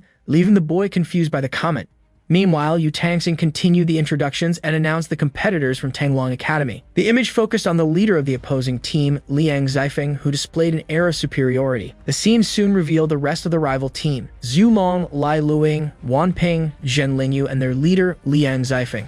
Among them, the competitor Zhen Lingyu encouraged him, but was only met with a warning not to underestimate the opponents. Looking at his master, Liang Zifeng promised that he would fulfill the old man's wish at any cost. Then Wan Ping told him to relax and insulted Xuanchen Academy's team, calling them trash. At the insult, Chian Ji immediately reacted and shouted that they were not weaklings. The provocateur then challenged him directly, calling him useless, which made the boy even more upset. The Tanglong leader intervened, ordering his ally to stop talking as they would settle everything in the match. At this, Bai Di commented on their arrogance, but her companion noticed they were well trained. Soon, Zhang Mei confirmed the observation, leaving the rest of the team apprehensive. With a serious tone, he revealed that they were all elite talents with long training histories and undefeated in competitions. Chian Ji scolded him for not mentioning this earlier, but received the response that no one had asked. With a confident air, Xiao Huohuo brandished his weapon and said they didn't need to worry since he was there. He then pointed to the opposing team and declared with conviction that he would defeat them. Soon after, the boy prepared to make an oath with the weapon in hand. However, instructor Meg Yanli appeared behind him and took the object, informing him that spiritual treasures were forbidden in the competition. The Tanglong team burst into laughter, mocking him for not knowing the rules and commenting that it would be an easy match. From the stands, Dean Shen mocked Yu Tangsing about his player selection, but received the reply that his opinion was irrelevant. Shen retorted that he looked forward to seeing him admit defeat at the end of the contest. With a serene smile, Yu Tangsing warned him not to underestimate those young ones. Finally, looking at the arena, he declared that he had only placed them there because he truly believed they could win. Instructor Mei Yanli then searched the boy and ordered him to remove the training weights he carried on his body. From above the arena, Yu Tangsing shouted angrily, demanding to know where he hid so many objects. Next, the instructor explained that the match would last 1 hour, with an interval, and that the team with the most points would emerge victorious. With the energy sphere in hand, he told everyone to prepare for the start of the game. As Tanglong Academy's team positioned themselves on their side of the court, waiting for the opening whistle, the Exoancient team also assumed their positions. Right after, the sphere was thrown into the air, along with the command to begin. Determined to get the first possession, Lingan jumped confidently, but was quickly surprised to see someone soar past him midair. Hu leaped above him and declared that the first point would be his. Before he could reach the sphere, Liang Zifeng suddenly appeared and slapped it away, taking possession. He then passed the ball to his ally Wan Ping, who grabbed it firmly while still in the air. With control of the sphere, Wan dashed swiftly across the court, while Chian Ji positioned himself to try to stop him. The opponent looked at him with a disdainful smile and asked if he really thought he could stop him. In shock, Chian Ji watched the enemy's speed pass him at an incredible pace. In a single move, Wan Ping scored the first point, putting the scoreboard in their favor and leaving the boys stunned by his speed. The instructor announced the score as 1-0, while the two deans watched in absolute silence. On the winning side, the Tanglong team mocked them, saying their rivals were far too weak. Undeterred, Baidi took the ball and warned her teammates to stop fighting among themselves. With a plan in mind, she assumed the lead of the attack and advanced, counting on her allies' protection. In front of her, Liang Zifeng positioned himself, confident no one could get past him. But the young woman slipped by him in the blink of an eye, leaving him stunned. At the same moment, the other Tanglong players united to form a defensive barrier. Before they could reach her, Xiao Huovu leaped beside her and unleashed his energy, clearing a path forward. He then knocked the three opposing players down with a powerful energy wave. Immediately, instructor Meg Yanli showed Xiao Huohu a yellow card for maliciously injuring opponents. With the card in hand, he declared that there were no teams in the arena, only justice. Despite the foul, Baidi continued the play and prepared to shoot the ball. She leaped confidently determined to score, but Zhu Long quickly positioned himself to block the attack. At that moment, the opponent bit into a piece of meat he held. Right after, a shockwave from the ground hurled Baidi back with great force. The scene revealed that Zhu Long had transformed into a reptilian monster and regained possession of the sphere. As soon as she hit the ground, a black shadow sped past her side. The shadow then struck the energy sphere in the monster's hands. Afterward, the ball was hurled directly to Liang Zifeng, who praised the play with satisfaction. He advanced with the sphere in hand, ready to strike the opponent's field. Zhang Me and Chian Ji prepared to intercept him as he charged with an intense aura of energy. Without difficulty, he broke through their defense and scored the second point of the match. The instructor then announced the score as 2-0, while Zhen Lingyu praised her leader's skill. After the basket, Liang Zifeng turned to face Wu Lingan and Xiao Huovo. The two were surprised, not understanding the intention behind that look. With a confident smile, he pointed at them and declared that he would not allow them to score a single point in the match.